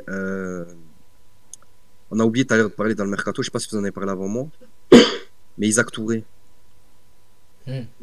Isaac Touré, il n'a pas eu énormément de temps de jeu à l'OM. Non, c'est vrai. Il est sorti rapidement au premier match, il prend un rouge. Enfin, un premier match contre une grande équipe, il prend un rouge. Il prend un autre rouge avec l'OM aussi, non? Si j'ai pas de bêtises, où il fait une grosse faute sous Gounas ou un truc comme ça, non? C'était contre Lille, je crois, qu'il est rentré. À peine il touche quelqu'un, il y a rouge aussi. Et là il a signé à Auxerre, premier match, il prend un rouge cash. Est-ce que c'est pas. Non, mais pour moi, je pensais que c'était un bon joueur, mais est-ce que c'est pas une erreur de casting en fait? Parce qu'en fait, c'est pas un lutteur de MMA. Est-ce qu'en fait, c'est pas un basketteur en vrai? J'ai pas envie de le descendre, mais même, regarde le résumé Brest-Auxerre. Brest, ils en mettent 4. Regarde le dernier but. Isaac Touré, les gars, je suis désolé, hein, j'ai pas envie de. Peuchard, il est jeune et tout, j'ai pas envie de le casser. Le match à Strasbourg, c'est joueur de ballon. On mène 2-0 et qu'on fait 2-2. Ouais. Sur le deuxième but. Et il rentre, c'est vrai. C'est lui qui met une passe D, il met la tête impeccablement sur le pied de Gamero. Tu pouvais pas la mettre mieux. Putain, dégage-la autrement, avec les deux, tu lui mets en plein dessus. Je pense qu'il, pour moi, à mon avis, je pense qu'il a pas fini sa formation. Peut-être qu'il allait trop vite et l'OM c'était trop. Mais il faut rappeler qu'avant de rejoindre l'OM. Bon sport peut-être. Non. Là, tu vois, Auxerre, c'est pareil. C'est franchement Auxerre doit se dire oula. Non, mais en plus, ça doit être dur, parce que quand t'es défenseur, tu sais, ça doit être dur, frère. À chaque fois, il va au duel, il embarque tout, frère. Mais en plus, avant de rejoindre l'OM, il avait déjà très très peu joué en Ligue 2 avec Auxerre. Hein. Et pourtant, au Havre, pardon. Et pourtant, les gars, pendant les matchs amicaux, c'est moi, j'ai regardé tous les matchs amicaux et tout. Pendant les matchs amicaux, je vous promets, il sortait un peu du lot. Je dis, il est bon, oui, moi aussi, je me rappelle, parce qu'il montait et tout. Tu te rappelles, André était attaquant. Mais frère, justement, dans les matchs amicaux, l'OM allait mal et lui, il était bon. Et dans les matchs où l'OM va bien, il est bidon. C'est à un moment donné, je sais pas, voilà. C'est 7 millions jetés par terre, quoi. Ouais, mais tu peux prendre lui, tu peux prendre Issa Kaboré, c'est pareil. Hein. Oh là là là là. On en parle de ça. On en parle. Comment ce gars-là, il a signé pro? Mais Après, il a eu ces derniers matchs, il a eu 20 millions d'euros, 20 la clause. millions d'euros, frère. Mais oh là là. Ah, non. Après, tu sais quoi? Tu sais pourquoi je vais pas juger vite, hein? Parce qu'on n'est pas à l'abri, encore une fois. Le foot, ça va tellement vite que voilà. On est un peu dur quand même. Hein, Tranquille, je veux bien que ça aille vite le foot. Ouais, c'est un 2001, Hakim, hein, Kaboré, c'est un 2001. Oui, mais il a une saison en Ligue 1, frérot. Il a déjà une saison en Ligue 1 dans les jambes. Normalement, il est censé être. Ça va quand même, il est rodé, frère. Mais il passe de 3 à Marseille quand même. Mais parce que contre 3, il fait un bon match. Bon, comme par hasard, c'est un ancien club, mais à 3, il était un peu plus. Non, mais il était en dessous de toute l'équipe, par contre. Il était un peu plus que lui. Mais il est en dessous de toute l'équipe. Mais frère, non, il faut dire la vérité. Il n'a pas les qualités pour jouer à l'OM actuellement dans cette équipe-là. C'est trop. Pour aller français. Je suis désolé, tu peux pas lever Klose pour mettre lui, c'est pas possible.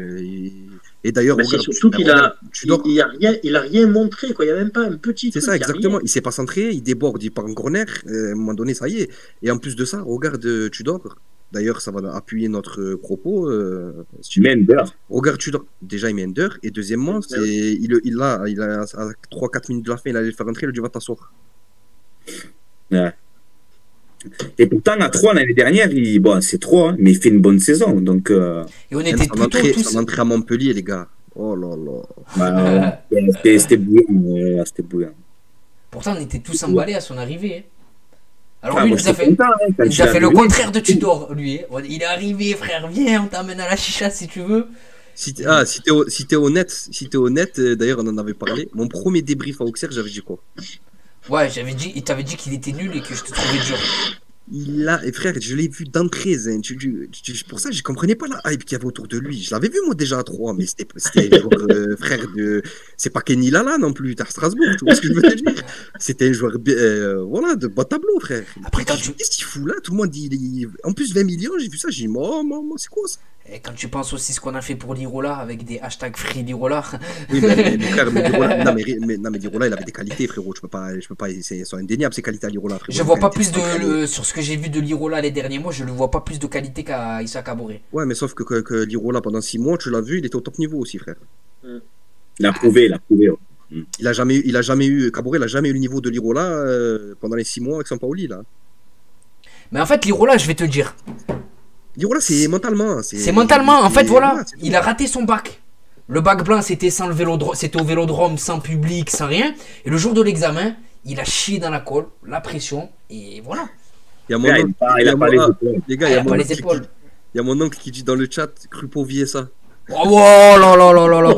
Oh, et vous vous rappelez de Tyrone Mears?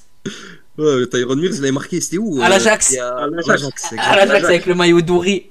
Il a mis un but de la tête décisif. Ouais, exactement. Crupovieza, c'était un assassin. C'était l'Ajax de Suarez en plus. Maintenant, je t'adore, Benarfa. Et c'est pas anodin, hein. Quel talent gâché. Ouais. Franchement, Ben Arfa. Donc, les amis, pour vous faire le résumé du mercato de l'Olympique Lyonnais, ils ont tout vendu. Et ils ont fait venir Diafwa. Ouais, Diafwa. Ils ont dit quoi sur les réseaux? On a le futur Neymar. Bah. Et en plus, vraiment, allez voir. Hein. Ils ont le futur Neymar. Ah ouais. Ça a dit dans les commentaires Mirz, sosie de Vin Diesel. C'est vrai. Tyrone Mears. C'est dommage ça. Je vois pas les même Laurent Blanc, lui, il doit se dire mais qu'est-ce que je fous là? Ah ouais. Mais ça, c'est le karma. Je suis bien content. Voilà, je suis bien content. Mêle-toi de ton club, mêle-toi de ton cul. Et voilà. Donc les amis, on va conclure avec la compo probable. Voilà, la compo probable avec un cas en particulier. Matteo Guendouzi.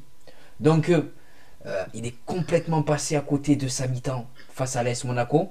C'est lui le premier Olympien à être sorti dès la première mi-temps. Voilà. Alors la question que j'ai envie de vous poser, c'est est-ce que Igor Tudor va continuer à maintenir sa confiance à Matteo Guendouzi à Nantes ou dans son esprit, il va rester sur ce qu'il a vu en deuxième mi-temps. Une deuxième mi-temps où on est allé chercher cette égalisation, où on aurait pu l'emporter, et une deuxième mi-temps où il n'y avait pas de Matteo Guendouzi sur le terrain surtout. et avec un Malinowski qui était beaucoup plus à l'aise à cette position.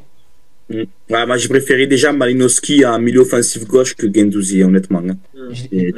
Moi aussi, mais après, voilà, moi, je pense qu'il enlèvera pas Tudor. Il enlèvera pas Guendouzi, je pense. Parce que... Donc, on se dirige vers offensivement, tu penses quels seront les 3 alignés? Après, bon, on va dire que c'est Nantes aussi. C'est un match à l'extérieur, donc si tu veux pas prendre de risque, à mon avis, tu changes pas l'équipe, sauf hormis Klose s'il est apte. Mais tu changes pas l'équipe qui a gagné. Vitinha, il sera pas qualifié. Non, il arrive aujourd'hui. Je crois que ça prend 3 ou 4 jours pour faire les. Ouais, c'est ça.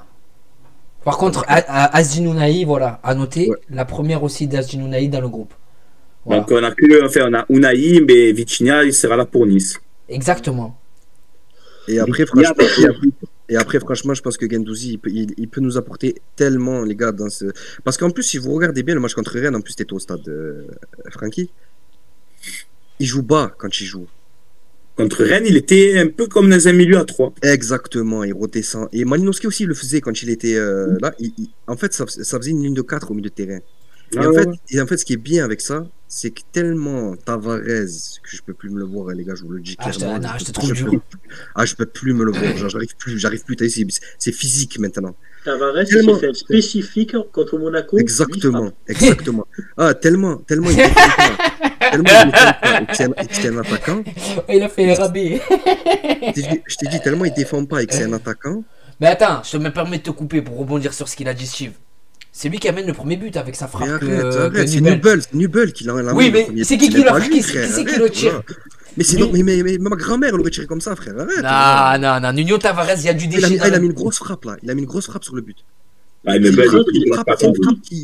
Toutes les autres, il les achète. Non, mais je veux dire, ça a quand même perturbé cette équipe. Est-ce qu'elle est belle la frappe? S'il te plaît, réponds à ma question. Non, c'est une erreur du gardien. Mais je veux dire, de par son positionnement avec son pied gauche, là, utilisé en tant que piston droit. Elle est puissante, elle rebondit juste devant le gardien. Je te garantis que c'est difficile.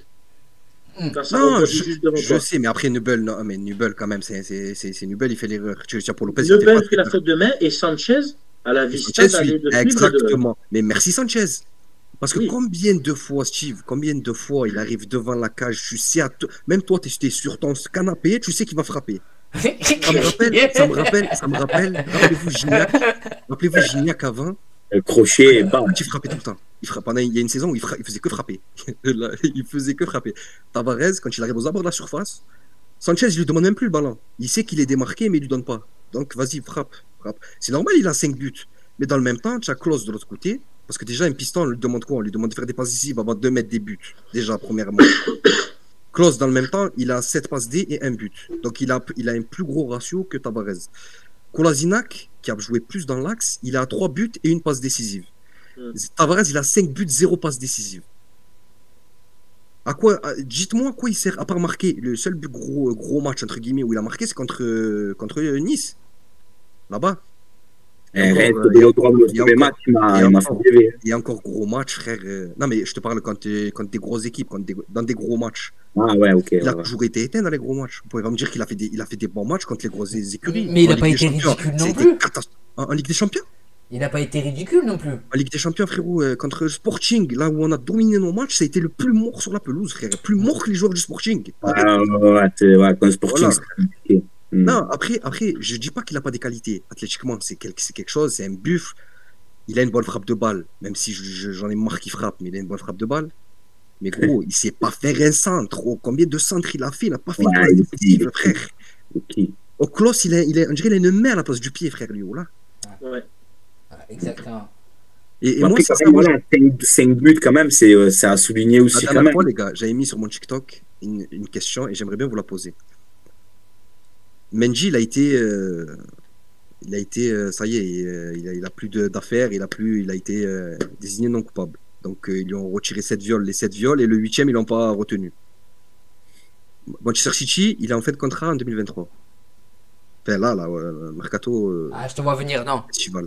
Moi je te dis non, non mais attends, laisse-moi finir. Est-ce que ce serait pas une bonne chose de récupérer Benjamin Mendy en tant que piston gauche? Tu peux pas. Alors écoute-moi, avec ce qu'il vient de vivre là, Tu crois qu'il a la tête au ballon, là? Mais j'ai pas, parce qu'il met des TikTok, il s'entraîne tous les jours, frère. Il s'entraîne tous les jours. Et Mendy, il faut se rappeler de Mendy à l'OM. Déjà, c'était extraordinaire.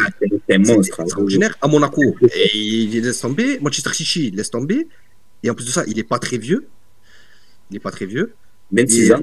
Voilà. Et dans une équipe qui surdomine, comme on est en train de le faire, Ben, des galettes, après, il va t'en mettre des galettes, frère. Moi, sachant qu'il a tu le sais été. que moi, je suis contre les retours. Hein. Tu le sais, moi. Ouais, mais Même en c'est pas pour le mec, sachant même qu'il a l'OM. été innocenté, le mec. Voilà, C'est c'est une ça. revanche sur la vie après. Pour lui, c'est une revanche. Tu vois. Et Ah, en ça plus- serait bon qu'il retourne dans le foot, moi, je serais vraiment content pour lui. En plus de ça, Francky, tu sais très bien à quel point il aime l'OM. Tu le sais. Ah oui, non, bien sûr. Mais c'est moi, les retours, frérot, tu le sais. Hein. Ah, mais quand c'est des Pour retours moi, contre 20 touches, c'est- ça doit être c'est avec tout. une Quand tu femme, retournes de mecs, c'est des bons joueurs. Et avec une femme, elle t'a laissé, elle est partie à Monaco et je te reprends. Ouais, mais non, mais attends, mais il faut expliquer le Mais contexte. j'arrive Pourquoi il est pas, parti. je peux pas. Non, mais Les retours, j'arrive pas. faut expliquer le J'arrive contexte de pourquoi il est parti, Mendy. Oui, c'est la au même bulle. titre, au même titre que Payet, au même titre qu'Ocampos. Y a pas d'argent. Ils sont partis. Personne ne m'écoute quand je le dis dans le club. Y a pas d'argent. C'est fou quand même. Mais ça l'abri d'après Webren pour la référence, les amis. Y a pas d'argent. Eh oui. Qu'est-ce que vous voulez Il n'y que a je pas vous dise d'argent. Ah, sérieux. Moi, je pense que ce serait une bonne idée mercato pour cet été. Et je pense qu'il viendrait en courant. Parce qu'il a envie de relancer sa carrière. Et en plus, dans un club comme l'OM. Et il la relancera et il sera fort. Mais tu penses quand même si bon, même s'il a été innocenté, bon, ben, tant mieux pour lui. Moi, je suis content pour lui, tu vois, parce qu'il a dû vivre des moments quand même très compliqués. Prison en Angleterre et tout là-bas, frérot. C'est compliqué. Mais tu penses que pour l'image du club, mais quelle image? Il a été innocenté, il a rien fait. ouais, innocenté, je sais, mais je sais pas, tu peux pas aller. Il y a quand même ce truc qui reste. Ouais, mais si on part dans ce. Le mec est en train de franchir, comme tu dis, un palier, il faut. Mais si on part dans ce délire-là, tranquille, si on part dans ce délire-là, alors, dans ce cas-là, à partir du moment où quelqu'un il va t'accuser de quelque chose, même si t'as rien fait, eh ben, alors tu dois plus rien faire dans ta vie, alors. Non, moi je te parle pas de ça, je te dis, moi ce que j'aimerais, frérot, c'est qu'il relance sa carrière comme il peut et qu'il redevienne un joueur de foot et qu'il prenne du plaisir parce que c'est son métier, le ballon. Et surtout, voilà, on le sait tous, c'est un gars tranquille, tu vois, c'est un bon gars, Mendy. Moi, ce qui me fait dire c'est qu'il aime l'OM. C'est un mec qui ne triche pas, il aime l'OM. Je sais, mais pour moi, voilà, merci pour tout, Benjamin. Bonne continuation. Nous, on est en train de changer de standing et qu'on passe à autre chose. Moi, c'est mon avis. Ouais. Et donc, il serait pas meilleur que Tavares, alors? Non, Tavares, après, il n'y a pas que Mendy, frérot. Il y en a des joueurs des arrières gauche intéressants à aller chercher. Oui, mais là, c'est une facilité parce que c'est un mec qui va être gratuit. C'est un mec quand même qui a de l'expérience au plus haut niveau. Du coup, est-ce qu'on pourrait pas aller chercher Daniel Alves? On peut même aller. Il aura fini sa prison. On peut même aller chercher Brandao. Ouais, mais hein. lui- Il non, a mais pas lui, touché. Ouais, mais lui, il est coupable, lui, par contre. Non, par contre, lui, il va manger, lui. Eh ouais, il est coupable, ma foi. Après, je te comprends, Hakim, mais moi, c'est comme ça. Quand les retours, Il ressemble au prisonnier sud-américain latino dans Prison Break là. Vous voyez de celui que je vous parle? Sucré. Sucré. Donc les amis, pour conclure, voilà, parce qu'il reste 9 minutes, voilà la compo probable, avec je pense Paolo Lopez dans les cages, vu qu'il est de retour dans le groupe. Une défense à 3 composée, je pense qu'on est tous d'accord, Chancel Mbemba, Ouais. Samuel Gigot qui revient très très bien, et je pense qu'on a vu Kolasinac face à Monaco, mais là on verra Balerdi, parce que Balerdi, son entrée face à Monaco, il faut en parler aussi. Très bonne, elle était très bonne. L'entrée de Balerdi contre Monaco, Elle est incroyable, hein.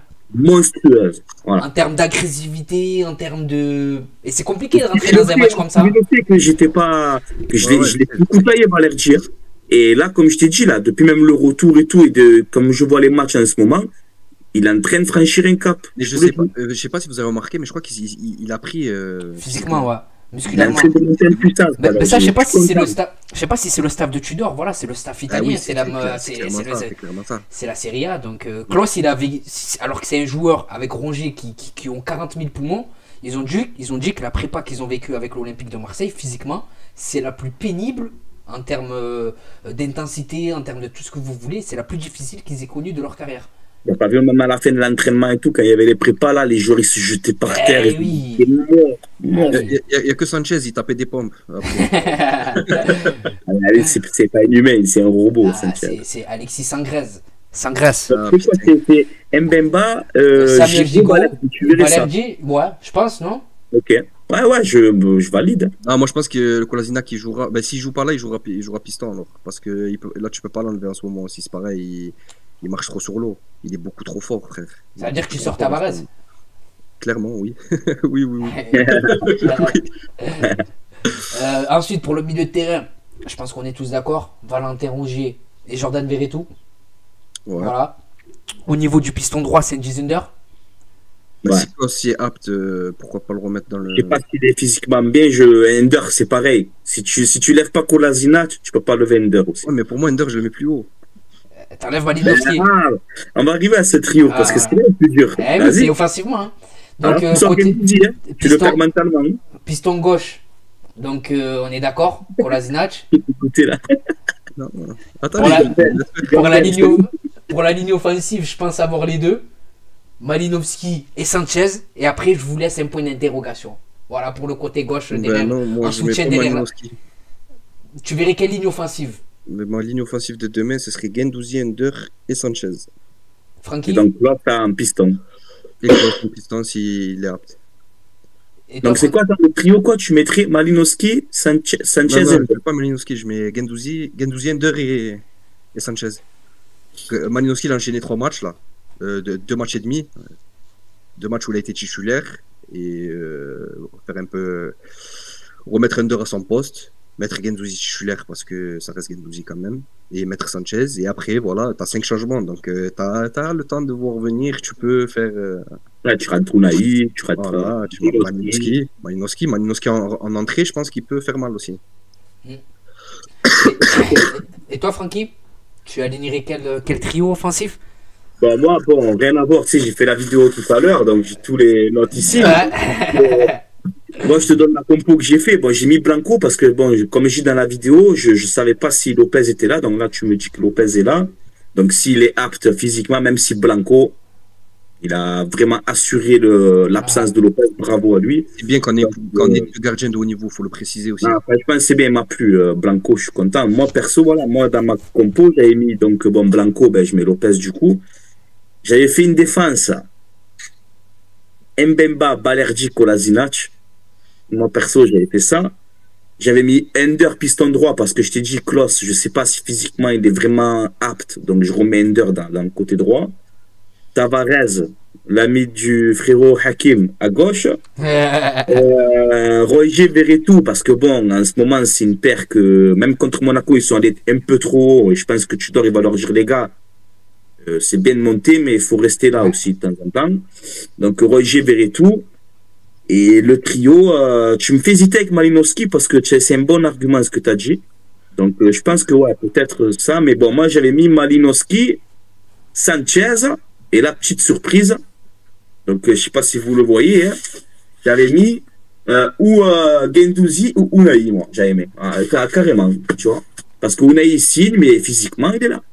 Ouais, exactement. Mais si tu mets Guendouzi sur le banc, sachant que tu le sors contre Monaco, là, si tu le mets sur le banc demain, c'est pas bon, il faut qu'il joue. Donc, allez, je vais laisser Guendouzi parce qu'il ne faut pas le perdre mentalement. Donc, Ah, mais surtout que les arrivées, elles vont se griffer petit à petit au groupe. Ouais, elle va pas arriver titulaire direct. Ouais, t'as raison. Hormis notre ami à 32 millions, mais. Et Steph, t'es plutôt d'accord? T'es plutôt trio offensif team Hakim ou team Francky? Moi, team aucun. Voilà, moi c'est. Moi, je mettrais. Alors, si Ender joue piston droit, donc on sait qu'il peut revenir sur son pied gauche. Donc, je vais pas mettre Malinowski. Parce qu'on aurait deux gauchers sur le même couloir. J'utilise Ender piston droit. Je mets Guendouzi à la place de Malinowski, c'est-à-dire derrière Sanchez, mais à droite, pas à gauche, à droite. Comme on a déjà vu faire où il centre, tu sais, il a porté sans pied droit. Et à gauche, je mets Payet. Ok. Je savais que t'allais dire Payet. C'est vrai, hein, Parce que Payet. c'est Nantes, c'est son ancien club. Et il a envie de jouer. Ouais. Ouais, mais après, si on suit ça, et tout le monde il veut mettre Payet. Mais après, on essaie de se baser sur ce que Tudor va faire aussi. C'est ça le plus dur. Ouais, ça, Exact. Donc, Ah, mais je vais l'appeler Igor. Igor. Igor. Playgood. Igor Playgood. Igor Playgood. Lui, c'est lui. Igor, lui, c'est lui. Ah, sérieux. Donc pour conclure, voilà, il reste 2 minutes. Les collègues. On va lire des messages du chat, les amis. Je vais vous lire les messages. Ouais. Donc on peut pas former les joueurs un peu aussi, nous dit Sosa. Après, Benjamin est trop vieux pour l'OM pour répondre à Benjamin Mendy. Je suis contre son retour. Ce qui fait chier, c'est contre Nice. L'arbitre sera Turpin. Vous en pensez quoi de Hakim Ziyech au PSG? Personnellement, ça m'intéresse pas. On s'en fout. On sera jamais un club formateur. Faut arrêter de rêver. C'est vrai ça. Donc Sosa qui nous donne sa compo aussi: Mbemba, Gigo, Balerdi, Klos, Kolasinac, Rongier, Guendouzi, Sanchez, Under, Unai. Donc voilà les amis, profitez, je vais lire les messages à Frankie Foot, Steve, supporter of Marseille, et Hakim. Il reste 2 minutes les amis. Donc si vous avez quelque chose à dire, c'est maintenant parce que ça va vite passer. Allez l'OM à la vie à la mort comme d'habitude, Angie Krimi. Le prêt de Ziyech au PSG, bon on s'en fout les gars de Paris. Payet mérite, voilà, Face il est d'accord avec toi supporter, Steve pardon. Unai sera sûrement positionné à gauche. Demain vous pensez? Ouais, j'ai vu les entraînements avec Tudor et tout. Il a l'air proche, hein, les deux. Hein. Je sais pas. On verra demain. Surprise, hein. Franchement, surprise. Bonne surprise. Ouais. Passe le bonjour à mon cousin Francky, c'est Juan, le frère à la Fraco. T'as le bonjour de Juan. Voilà. Donc voilà, ensuite. Tavares en pointe, vu qu'il fait que tirer. Sur FIFA, ils ont fait cet appel est sur le point de se terminer, donc si ça coupe, voilà. Merci Francky. Voilà, merci à vous, merci à tout le monde au chat, Hakim. Merci. Merci à tous. Merci à tout le monde, les gars. Supporter Steve, pardon. Je te remercie énormément. On est encore 219. Merci pour l'invitation. Allez, on est encore 219 actuellement. Donc je vous remercie les gars. Merci à Francky, merci à Steve, supporter of Marseille, merci à Hakim Megiwara pour sa disponibilité et merci à l'ensemble des spectateurs présents ce soir. Voilà, on est encore 209 pour conclure l'émission. On a été en moyenne entre 200 et 270. C'est tout simplement exceptionnel. Émission Touche pas à mon Guendouzi bientôt sur YouTube. Ça, si je dis pas de bêtises, c'était le cousin à Truc, à Hakim. Et j'aime bien ta façon de voir le football. Donc voilà. Donc les amis, excellent live, des invités de qualité. À bientôt les frères. Ben, je vous remercie les gars, je vous remercie à tous. Donc c'est la fin de ce live. Je vous remercie encore une fois d'avoir été présent. Donc pensez à liker le live pour tous ceux qui ne l'ont pas fait. Ça aide énormément pour le référencement. Et moi, je vous dis à demain. Demain pour la petite vidéo quotidienne sur l'Olympique de Marseille. Et je vous remercie encore une nouvelle fois. Merci à Angie, merci à Yanis, merci à Bedo Sanchez, merci à Angie, merci à Léonard, merci à Patouane, merci à Karim Mohamed, Jean Santiago, Mehdi Tsubasa, Face. Bref, vous avez assuré ce soir les gars. Et je vous donne rendez-vous à demain les amis.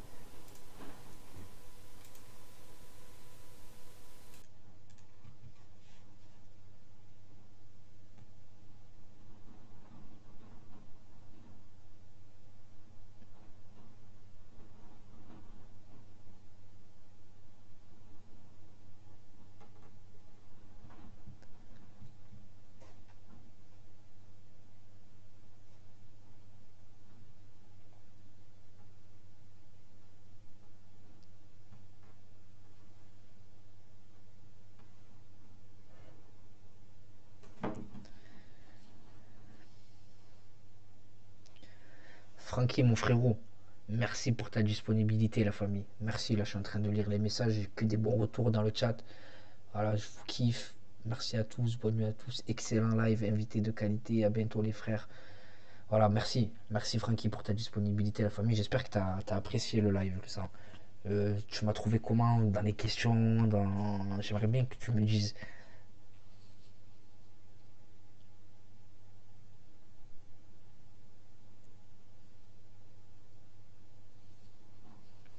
Hakim, mon frérot, merci beaucoup le sang, merci beaucoup pour ta disponibilité. Voilà, on a quasiment 2 heures, si je ne dis pas de bêtises, 23h30, ouais 2 heures. Donc merci beaucoup mon frère, j'espère que tu as kiffé, n'hésite pas à me dire ton retour mon frère.